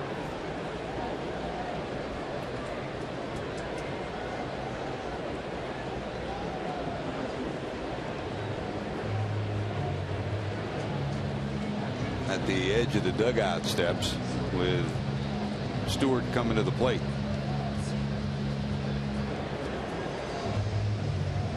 And Ishikawa is coming out to pinch hit for Stewart. And I think in this instance, George, if you're Brian Price, you're trying to push the envelope with a young pitcher in Raisel Iglesias. And I think by doing that, you're really enabling the confidence of Iglesias to finish this inning. And I think that helps him in his next start and then beyond, because you want him to be able to reach back right here, make some quality pitches, and not be one that's looking towards the bullpen or looking towards the dugout to see who's coming in next. So now at 102 pitches with the tying runs on base and 2 outs, with Stewart due up, the left-handed pinch hitter will be Travis Ishikawa. So Ishikawa comes in, and remember, you say, why don't you bring in a left-hander? The Reds have only one left-hander right now, and that's the closer, Aroldis Chapman. I mean, this would have been a place where if you had Manny Parra, he probably would be in now. So they're giving the young man a chance to grow up another notch here. Tough spot. Ishikawa against Iglesias. Strike 1. Setting up down and away. Pena. Yes, missing on the corner, 1-1. Well, it is a tough spot, but you want your young pitchers to expect to have success in these types of situations. You don't want them to be out there and, okay, well, there's runners at first and second, and now we're in the 7th, and you look over in the dugout and wait for the manager to come get you. You don't want that as a manager. You want these guys to grow up, and they're going to have to grow up fast. 2 on from the stretch. That's down low, 2-1. You've got back-to-back pinch hitters coming up because Ishikawa is pinch hitting for Stewart, and Cervelli's just come out of the dugout with the pitcher spot due up next.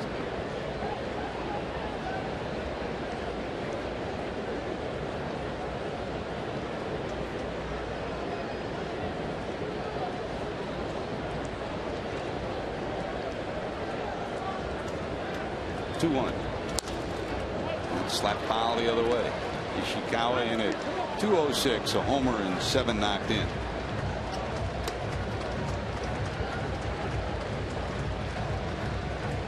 They pinch hit and walked last night, first time up, and then lined out his second time up after staying in the ball game. 2-2. Let's see if Iglesias can slam the door on the Buccos here in the 7th.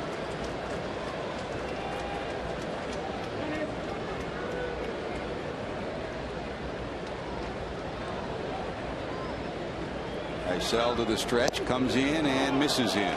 So we'll go full 3-2. Just didn't. If he'd got the pitch back to the plate, that would have been strike 3. And you can see the hesitancy in Brian Price. He wanted that one bad.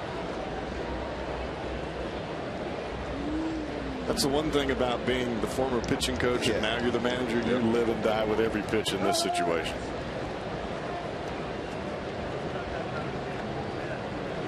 Because you want it for the guy that's on the mound, not just for your club, but you want him to learn. Pena sets up right in the middle of the plate. That'll go off the leg of the pitcher. 1 run will score, and that'll be all. So it'll go as a base hit. A run will score. It's 3-2, and Ishikawa on the 3-2 pitch. Iglesias has come up with 3 balls right back at him, not this one, and that'll be it for Rysell. So runners at first and third. Ishikawa delivers a key pinch hit. He gets the attention of the home plate umpire, and that'll be it for Rysell Iglesias. Badenhop will be on his way in, and he'll get a nice round of applause after his performance here tonight. He went into the 7th with 2 outs. He will exit after allowing 2 runs. The 2 runners his responsibility. Listen to this ovation for Iglesias. Now it's up to the bullpen to keep it where it is. Time for our Skyline Chili call to the bullpen. You're watching Reds baseball on Fox Sports Ohio.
Nice job by Matt Sigafus giving us a highlight picture of Rysell Iglesias' night. 6 2/3.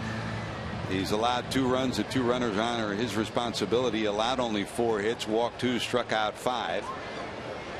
And he'll turn it over to the bullpen, hoping to keep it right where it is after his 108 pitch effort. Here's Burke Badenhop, Cowboy. Badenhop, sinker ball pitcher. You want the ground ball here. And Cervelli, the normal first string catcher, will pinch hit for the pitcher spot. 41 games for Badenhop. After a rocky start, he's been solid. First and third, Ishikawa off first. That's a strike. No balls, 2 strikes.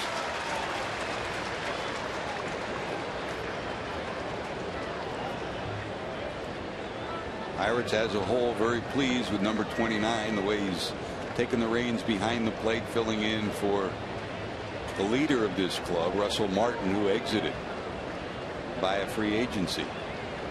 He's put up good offensive numbers. He's run the pitching staff the way Ray Searage and Clint Hurdle wanted to. Been very solid. But it's tough for a young player to become a leader like Russell Martin was overnight. Did he go? It's a good move by Brian Pena there. A check swing. He came right out from behind the plate. Points immediately to DJ Rayburn down the first baseline. And a lot of times you get that quick point, you may get the quick call, but Reds didn't come up on the positive side there. 1 ball, 2 strikes. Rayburn down at first. He'll be at home plate tomorrow. Pena peers in for help from his pitching coach and manager. That's right down the middle. He locked him up. So the Reds will hold on to that 1-run lead. 3-2 heading to the bottom of 7 at Great American Ballpark.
By authority of the Cincinnati Reds, it may not be reproduced or retransmitted in any form, and the accounts and descriptions of this game may not be disseminated without the express written consent of the Cincinnati Reds. Hey, don't forget, following each and every Reds game here on Fox Sports Ohio, make sure to stick around for Reds Live, brought to you by Performance Kings Honda. For a complete recap and interviews from the locker, you'll hear from Brian Price before anybody else. You'll get reaction from everybody in the clubhouse and a look ahead at the next ball game coming up tonight. As usual, we'll paint the full picture for you, which includes Raisel Iglesias' start. An outstanding one. Your report card on Iglesias for tonight, Cowboy. I thought he answered a lot of questions. He threw the ball awfully well. He made the one mistake early to Gung. But it looked to me, George, that he was in overdrive the entire time. He never let his foot off the gas pedal, even though he ran out of gas physically there at the end of the ball game. But He never gave in to the hitters. He looked like he had great movement on the fastball the entire time he was out there, and he never shied away from anybody. So Iglesias is gone, and a new pitcher for the Buccos as well. Cole started. Archimedes Caminero pitched an inning and struck out one. And here's one of the newest Buccos, Joe Blanton. He was acquired from Kansas City on Thursday in exchange for some cash. Gives them some help. Here's Hamilton, a sky-high fly ball down the right field line. Polanco there, he's got it, and Billy Hamilton's retired. Hamilton singled, struck out, and that fly ball out. So one away here in the bottom of 7. Blanton gives them not only help in the bullpen, but a guy that can be a spot starter too. He's appeared against the Reds as a starter on a number of occasions. And of course, you know about the big acquisition of the bullpen, Joaquin Soria, who pitched last night. So, I mean, in talking to Mark Melanson, the closer of this club, he said, you know, kind of reminds me of when I was setting up for Jason Grilli. He said, we feel we have 2 closers now, and they do. 200 saves for his career does Soria have. Here's Brandon. He struck out, flied out, and then in the 5th, he led off with a base hit to right and eventually scored on a double by Jay Bruce.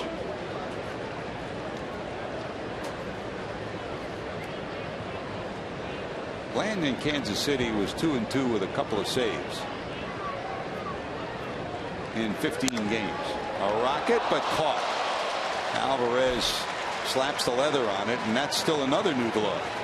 He had his original glove that broke. Then he got another dark glove, and this must be his number 2 glove in his locker. It's a brand new lighter colored glove. Well, he grabbed Sean Rodriguez's first base mitt when his broke, and I'm sure when he went back in for his at bat, he headed up to the locker room to get a glove that is his. How many gloves were you working on when you played? Well, one. I only had to pitch 1 inning. That means were you breaking one in all the time, or did you have no? I used the same glove forever. For your whole career? Yeah. I mean, it's not like when you're on the mound you get a whole lot of chances. It wasn't going to get worn out like the shortstop and the second baseman. Now, does Mason have that glove? He does not. That glove is put away. We were in Denver, and you know the story. I mean, Walt Weiss used one glove for his whole career. Robbie Thompson. Yep, Robbie Thompson, the same story. Here's Joey. Votto flied out, struck out, and then a 10-pitch at bat struck out against Garrett Cole. It has not been often when he comes to the plate in the 7th inning 0 for 3. Facing Blanton. Hot back and out of play. You know, George, for a middle infielder, that glove is your best friend. And when you change gloves or you're trying to break in a new one, they don't always feel the same. They might be made the same, but they don't quite feel the same. You like to have your best friend right there with you, especially when that hot hopper comes at you. Oh, he locked him up. So Joey 0 for 4. He had been 3 for 10 against Blanton. 3-2 ball game, going to the 8th, top of the order up.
any doubt, even though it came in an exhibition.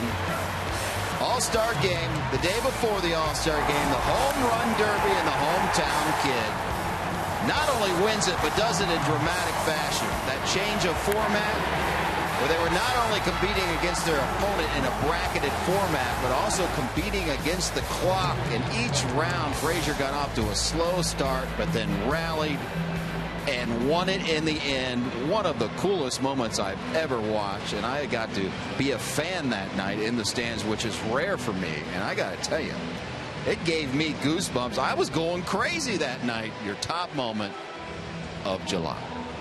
You hit the nail on the head, JD. You know, it was electric inside the ballpark, but around the country, every place we've been in the last couple of weeks, people are coming up saying the same thing. It was bone chilling.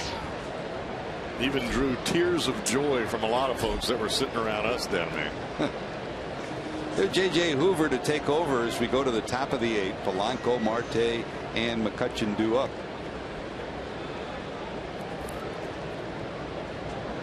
I put my guess right now in that shot will be the cover of the media guide for next year for the Reds.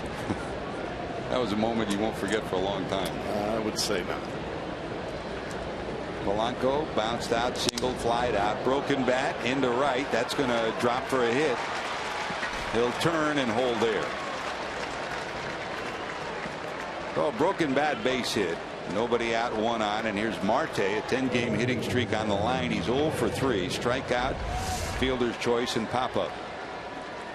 Well, Pena wanted the ball away, but the ball is inside. You still get the broken bat.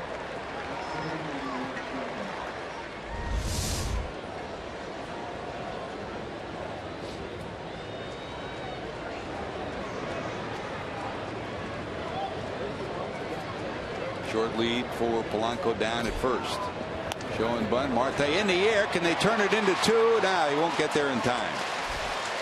Now Marte hasn't done many things wrong in this series. Here he does. Votto gloves it. So now the runner holds at first, and here comes McCutchen with 1 out.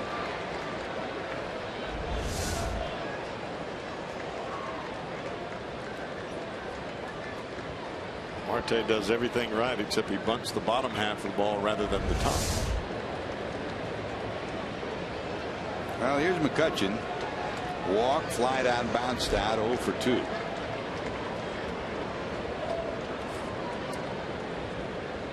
Hoover to the stretch.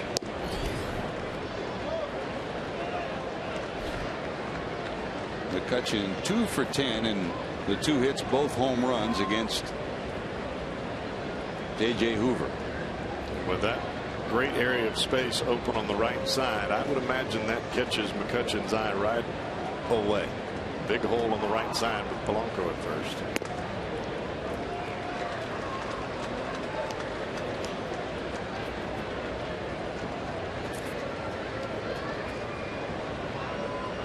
He steps out, takes a look at Rick Sofield, the third base coach.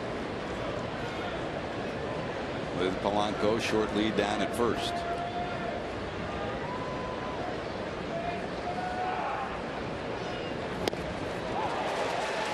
Big swing at the 94-mile-an-hour fastball.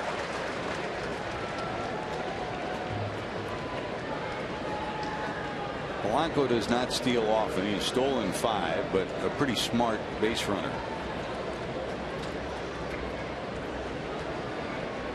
Clint Hurdle is one that will roll the dice once in a while.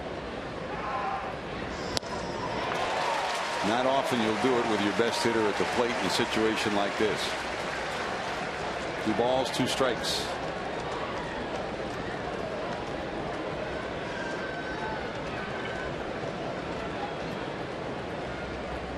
JJ straddles the rubber. Polanco off first.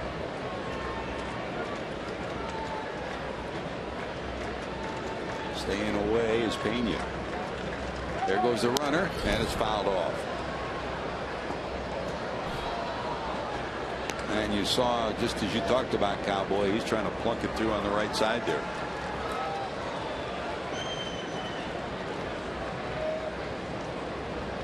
Well, McCutchen's no dummy. He knows that the Reds are cognizant of the fact that he can pull the ball out of the ballpark, and most pitchers in this part of the ball game, you want to make the hitter beat you the other way, but McCutchen can hit the ball the other way with power. Hoover to the stretch. Here's the 2-2 again. Runner not going this time, and he got him. Pena holds on.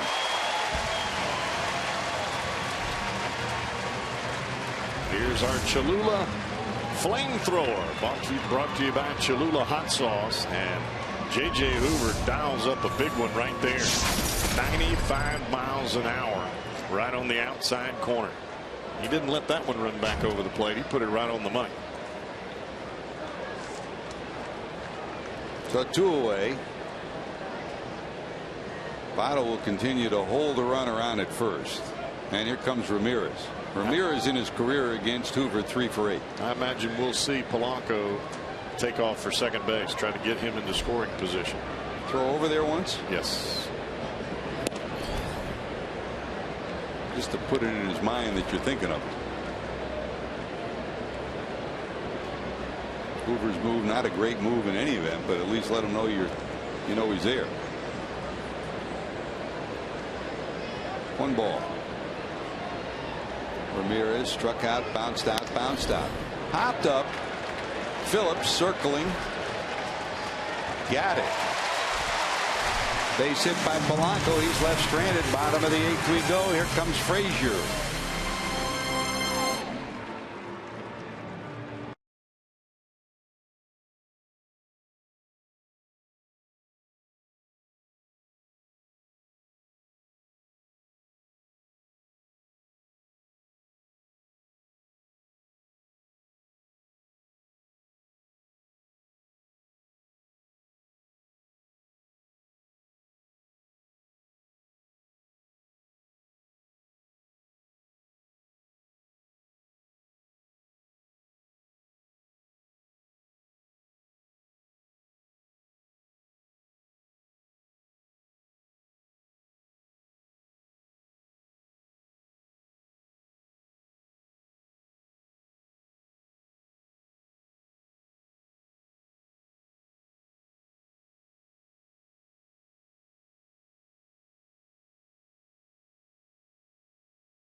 Take advantage of exclusive ticket offers and enjoy face painting, live mascot races, games, and a whole lot more.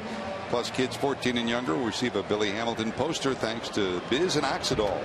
For tickets, call 513-381-REDS. Visit select Kroger locations or reds.com/family. Here's Frazier. Walk, bounce out, strike out on a 3-2 pitch. Tries to check it, fouls it off.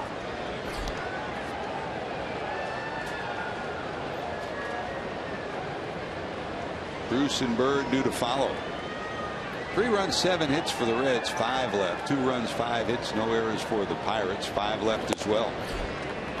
Joe Blanton had a zip 7th with a strikeout, and here he faces Frazier in the 8th.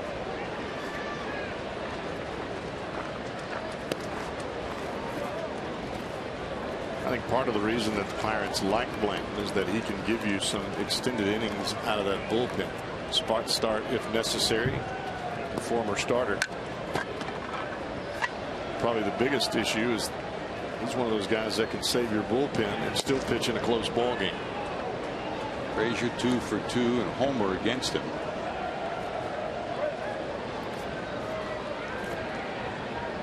Now the Pirates have to be somewhat concerned. A.J. Burnett, that's a swing and a miss, and he gets his second consecutive strikeout. First out here of the 8th inning. A.J. and by the discussion with Ray Searage, they just feel he needs a couple of starts off, and they put him on the disabled list, and he'll get basically 2 starts off, and then hope that he'll come back and gear himself up for the stretch run. And I don't know that A.J. Burnett is hurt as much as it is just to give him, I mean, he's 38 years old. You want to give him a little bit of life back in his arm, see if he can get back to the same form that he had pre-All-Star break. He had 130 innings at this stage. That's a lot. So innings aren't important. Wins are important for a team that's trying to go to the playoffs, especially down the stretch. Here's Bruce, foul down the first base line. Looked like he had a line drive double to left. So Starling Marte made a diving catch to rob him of a double in the first. He struck out in the 4th against Cole, then doubled to center off the top of the fence to give the Reds a 3-1 lead. That's a line drive into the corner, rolling all the way into the corner. Polanco won't pick it up, and it'll be another double for Bruce. So Jay has his second 2-bagger of the night. And the Reds have a insurance run in scoring position. That's 25 doubles for the Beaumont Bomber on the season. Looked like a changeup that stayed up, and Bruce just hooks it down the right field line.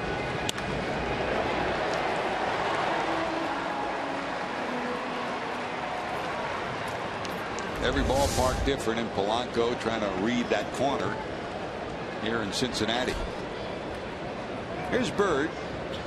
Hit a line drive to center that McCutchen misjudged. It rolled past him. He wound up with a triple, scored on the sacrifice fly by Suarez, and wow, that got him right in the top of the shoulder.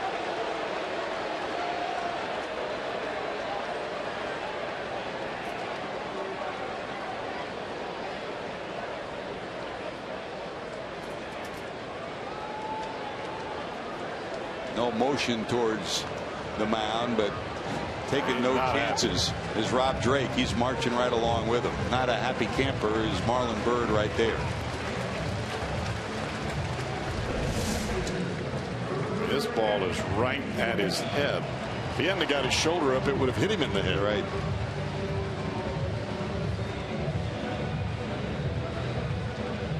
I mean, that's right at his face.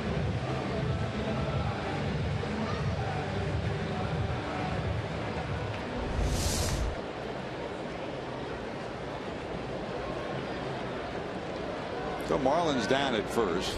Bruce is down at second, and here comes Pena. Pena bounced out, reached on an infield hit, and flied to center. The Reds by a run. Insurance runs on the bases. That's a strike.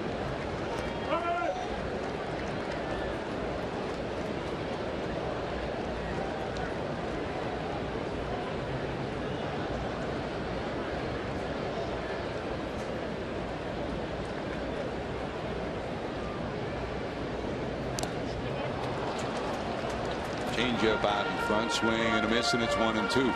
That's Blanton's big pitch, is the changeup.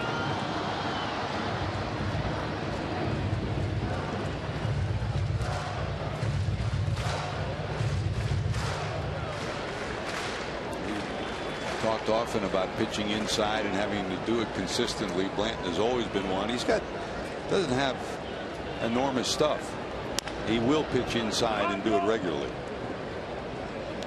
Well, if you're going to throw the changeup as much as he does, you have to come inside to speed the bat up, to get the hitter to accelerate, to try to get to the fastball. Then you can use your changeup to get him to swing and miss. 1 ball, 2 strikes.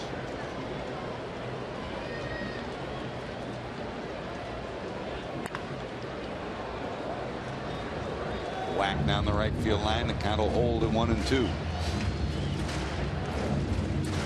Suarez, who's already accounted for 2 runs in the on-deck circle.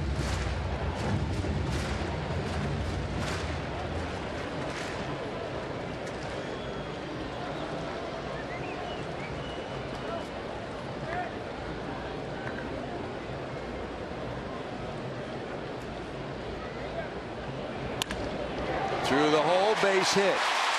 They'll hold the runner at third because Bruce, I don't think, was sure whether they may have a chance to catch that in the air. And so the bases will be loaded with one out. They had no chance to score on the hard hit ball. 2 previous pitches inside, trying to set up the changeup. He throws the changeup, does Blanton, but Pena goes out there and hooks it through the right side. Pretty good piece of hitting. Well, he's become a pretty good 2-strike hitter. He's come up with some big hits for the Reds. Almost had a go-ahead hit last night. He hit a rocket right back at Soria, who somehow got his glove on it.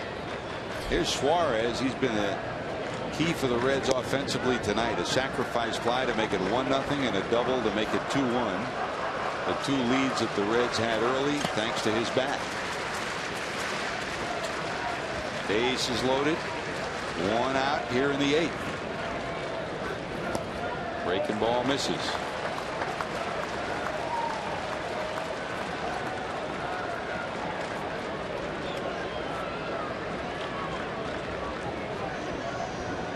First time these two have faced each other. 2-0 and no place to put them.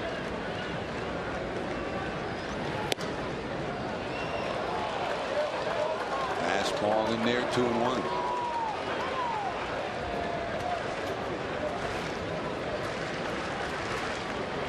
He's been impressive with the bat since coming up from AAA.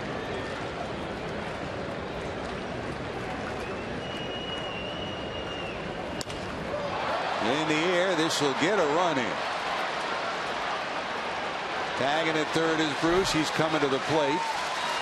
And there's another sacrifice fly. Good at bat from Eugenio Suarez. Second sacrifice fly of the night.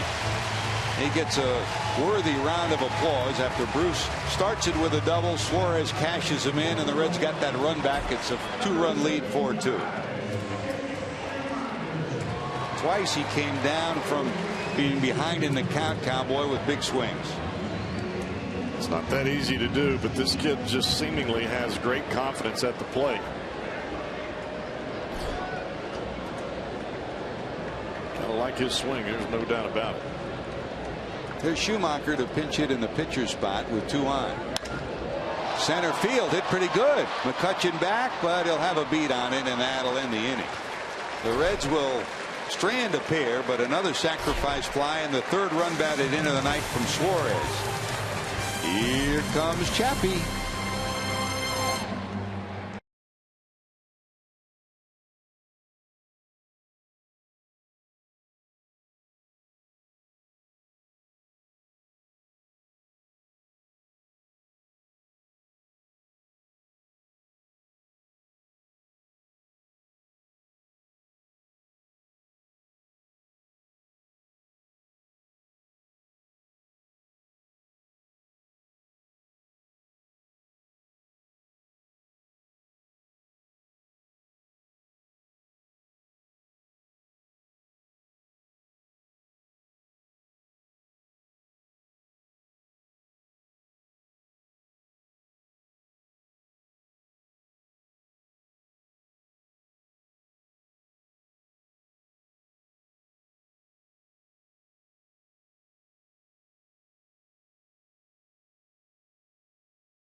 Fox Sports Ohio has been brought to you by Menards. Save big money at Menards on all your home improvement needs. And your local Toyota dealers, proud sponsor of the Cincinnati Reds. Here are the numbers on this one. 4 runs, 9 hits for the Reds, 7 left on. 2 runs, 5 hits for the Pirates, and 5 left on base. If you joined us late, Marcell Iglesias started 6 2/3. 4 hits and 2 runs allowed. Burt Baden hopped, J.J. Hoover, and now here is Chappie hoping to leave him happy. His 45th game of the season, and Jim Day told you about the miraculous first half that he's had. There were trade rumors swirling around him and a whole lot of folks, and just like Jay Bruce, he said, I'm happy still to be here, and the Reds are happy to have 54 coming on in the 9th. Well, there's no doubt about that. I mean, there's never anything that's automatic in this game, but I would say Aroldis Chapman is as close to automatic as it gets, especially with a 2-run lead. So Chapman will face Gunn, Walker, and then Pedro Alvarez due up. As so often is the case, sometimes it's the 8th inning guy that has to deal with some of the tougher hitters, and that was Hoover's job. He got through 1 through 4, and here's Gunn. Gunn has been red hot. 379 in July, and he started off August with a big home run earlier, a 432-foot shot, his 8th of the year. Facing Chapman here in the 9th.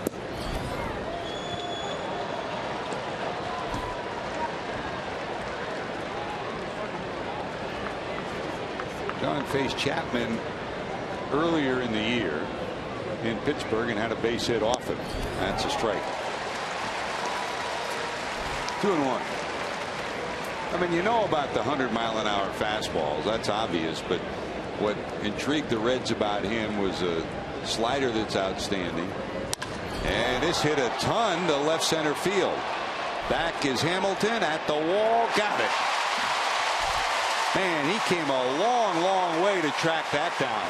Unbelievable. It looked like that was at least to the warning track of the wall, but Billy just rocketed to the ball. Well, you got him out there. He can flat go get it.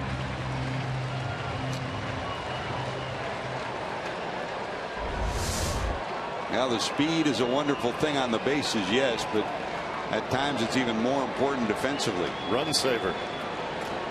That's at least a double, and if it, depending on how it caroms, could have been 3. So 1 away, and here's Walker. Neal 3 for 9 against Chapman in their matchups.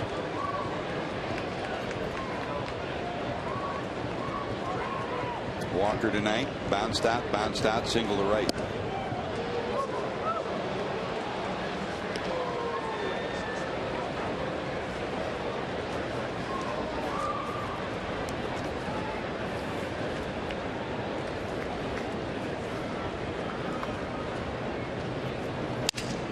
Broken bat, looped into left. Suarez can't get there. That's a base hit.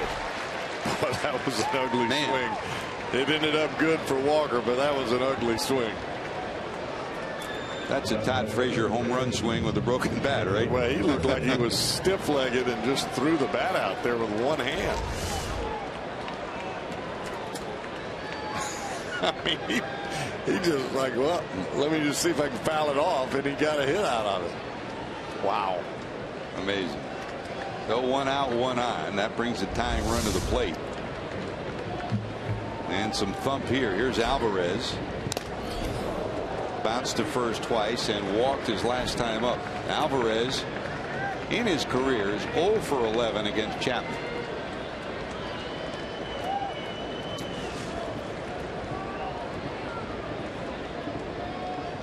Now he might not know he's 0 for 11, but he knows he's had trouble. Strike 1. Chapman to the stretch. Short lead for Walker. Wow. He may remember right now that he's 0 for 11 after that pitch. This is that guy.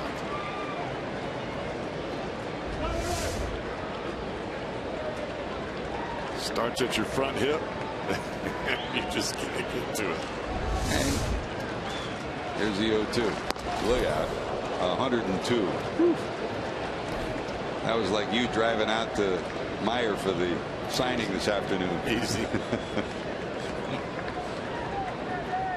Or was that 102 scoops ice cream? Neither. 1 ball, 2 strikes.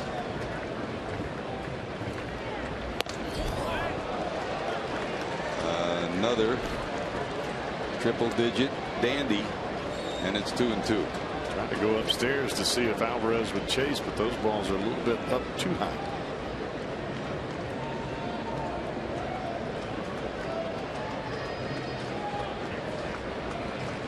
Slider down again. Why not? Wow. You know, you can see why the Reds believed he would be an impressive starting pitcher. I mean, his changeup is lethal, and that slider is something else.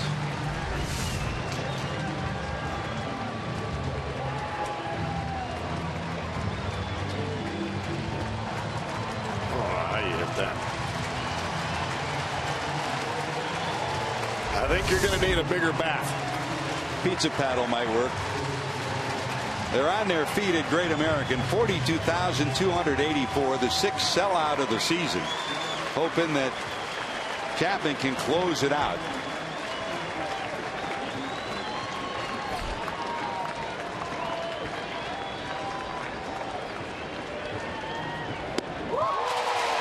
There's that changeup, and Rodriguez has got a little smirk on his face. He was swung way before that baby got there. Sean Rodriguez. Got to be thinking, that's not fair. Strike one. Votto will now play behind Walker at first with one strike on the pinch hitter Rodriguez. Strike two. And we'll let the 42,284 take you through Chapman against Rodriguez.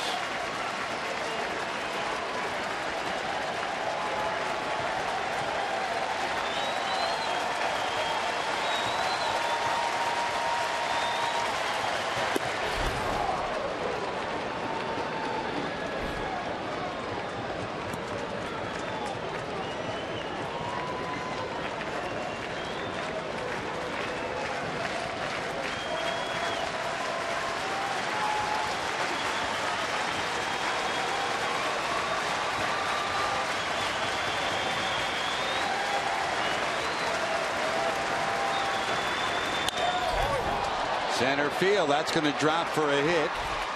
Walker will go first to third, and now the tying runs are on.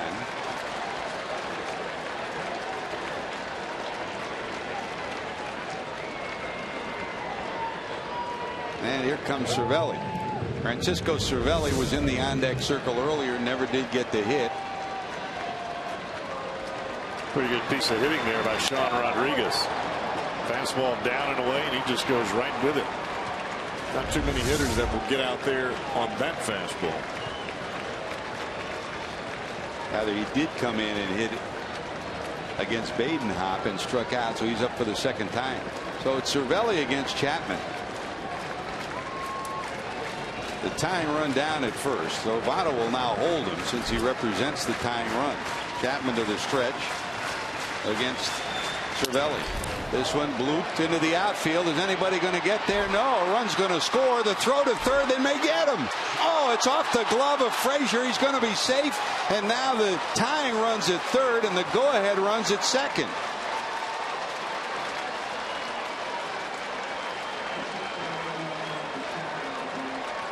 We have seen two balls that were hit right off the end of the bat fall in for base hits. The Neil Walker ball that started this, and now this ball off the bat of Francisco Cervelli. It's amazing what you can do when you make contact. The throw by Hamilton beat him to the bag, but on the second hop, Frazier couldn't handle it. And on the throw to third, Cervelli goes to second.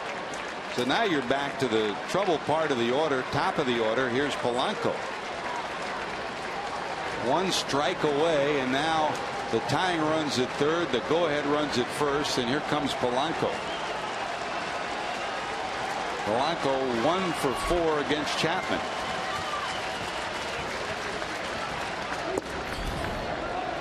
Missing for strike one, for ball one. Polanco tonight, bounced out, singled, flied out, singled.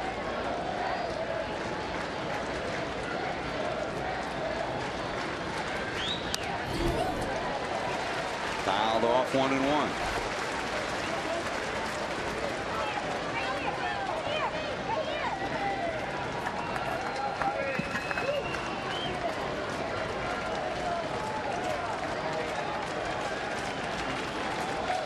Rodriguez off third.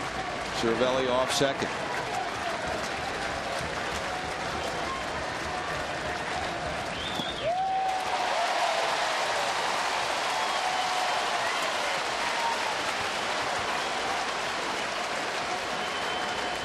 Nasty stuff from Chapman. One strike away again.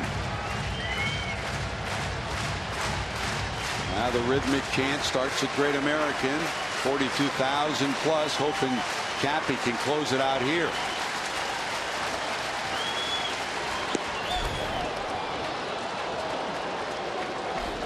$103. Overthrew that one. Pena did a good job to get up out of the crouch and catch that fastball up and away. And not easy to hit 103 and not easy to catch 103. Especially when it's sailing as that pitch did. 2 balls, 2 strikes. And we're going to go full.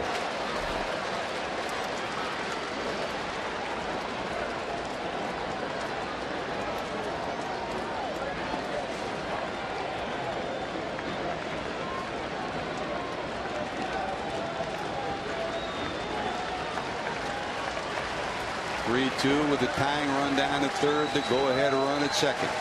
Chapman to the stretch to Polanco. Pretty good rip at 102-mile-an-hour fastball.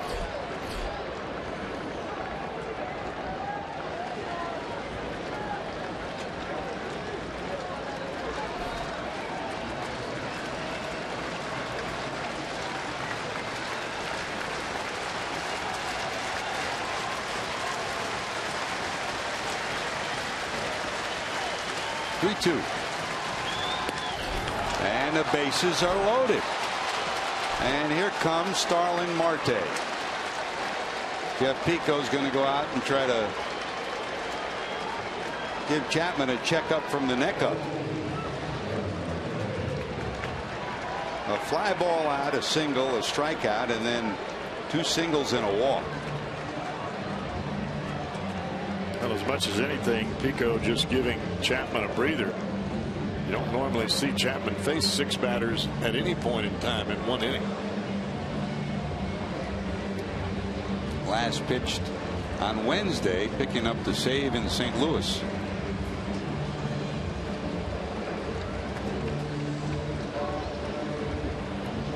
Well, here's Marte. He's got a 10-game hitting streak on the line. A strikeout, a fielder's choice, a pop-up, and a line drive out. Against Chapman, he's made contact 3 for 9. And yes, he's struck out 5 times. And he's been a pain in the neck to the Reds in this whole series. More with the glove than the bat. Chapman against Marte.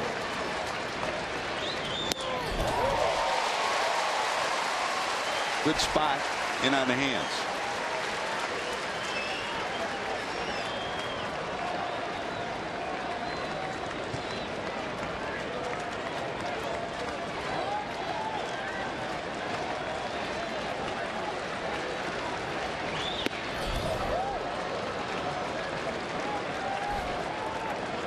Ball and a strike. A lengthy inning for Chapman. This will be his 27th pitch. Rodriguez singled, Cervelli singled, and Polanco walked.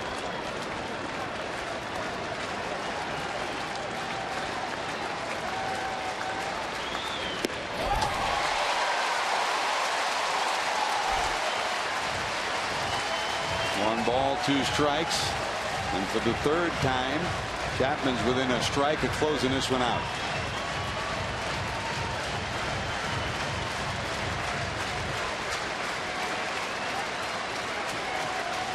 Elation and trepidation at the same time at Great American. Here's the 1-2.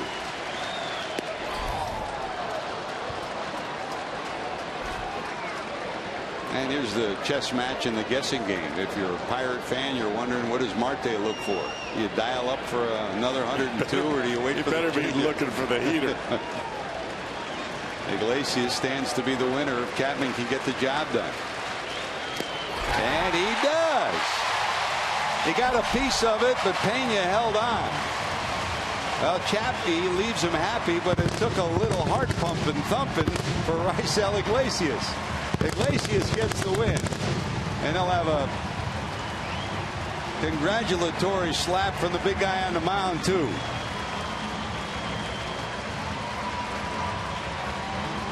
Raisel Iglesias showed what he can do on the mound for 6 2/3, 4 hits and 2 runs.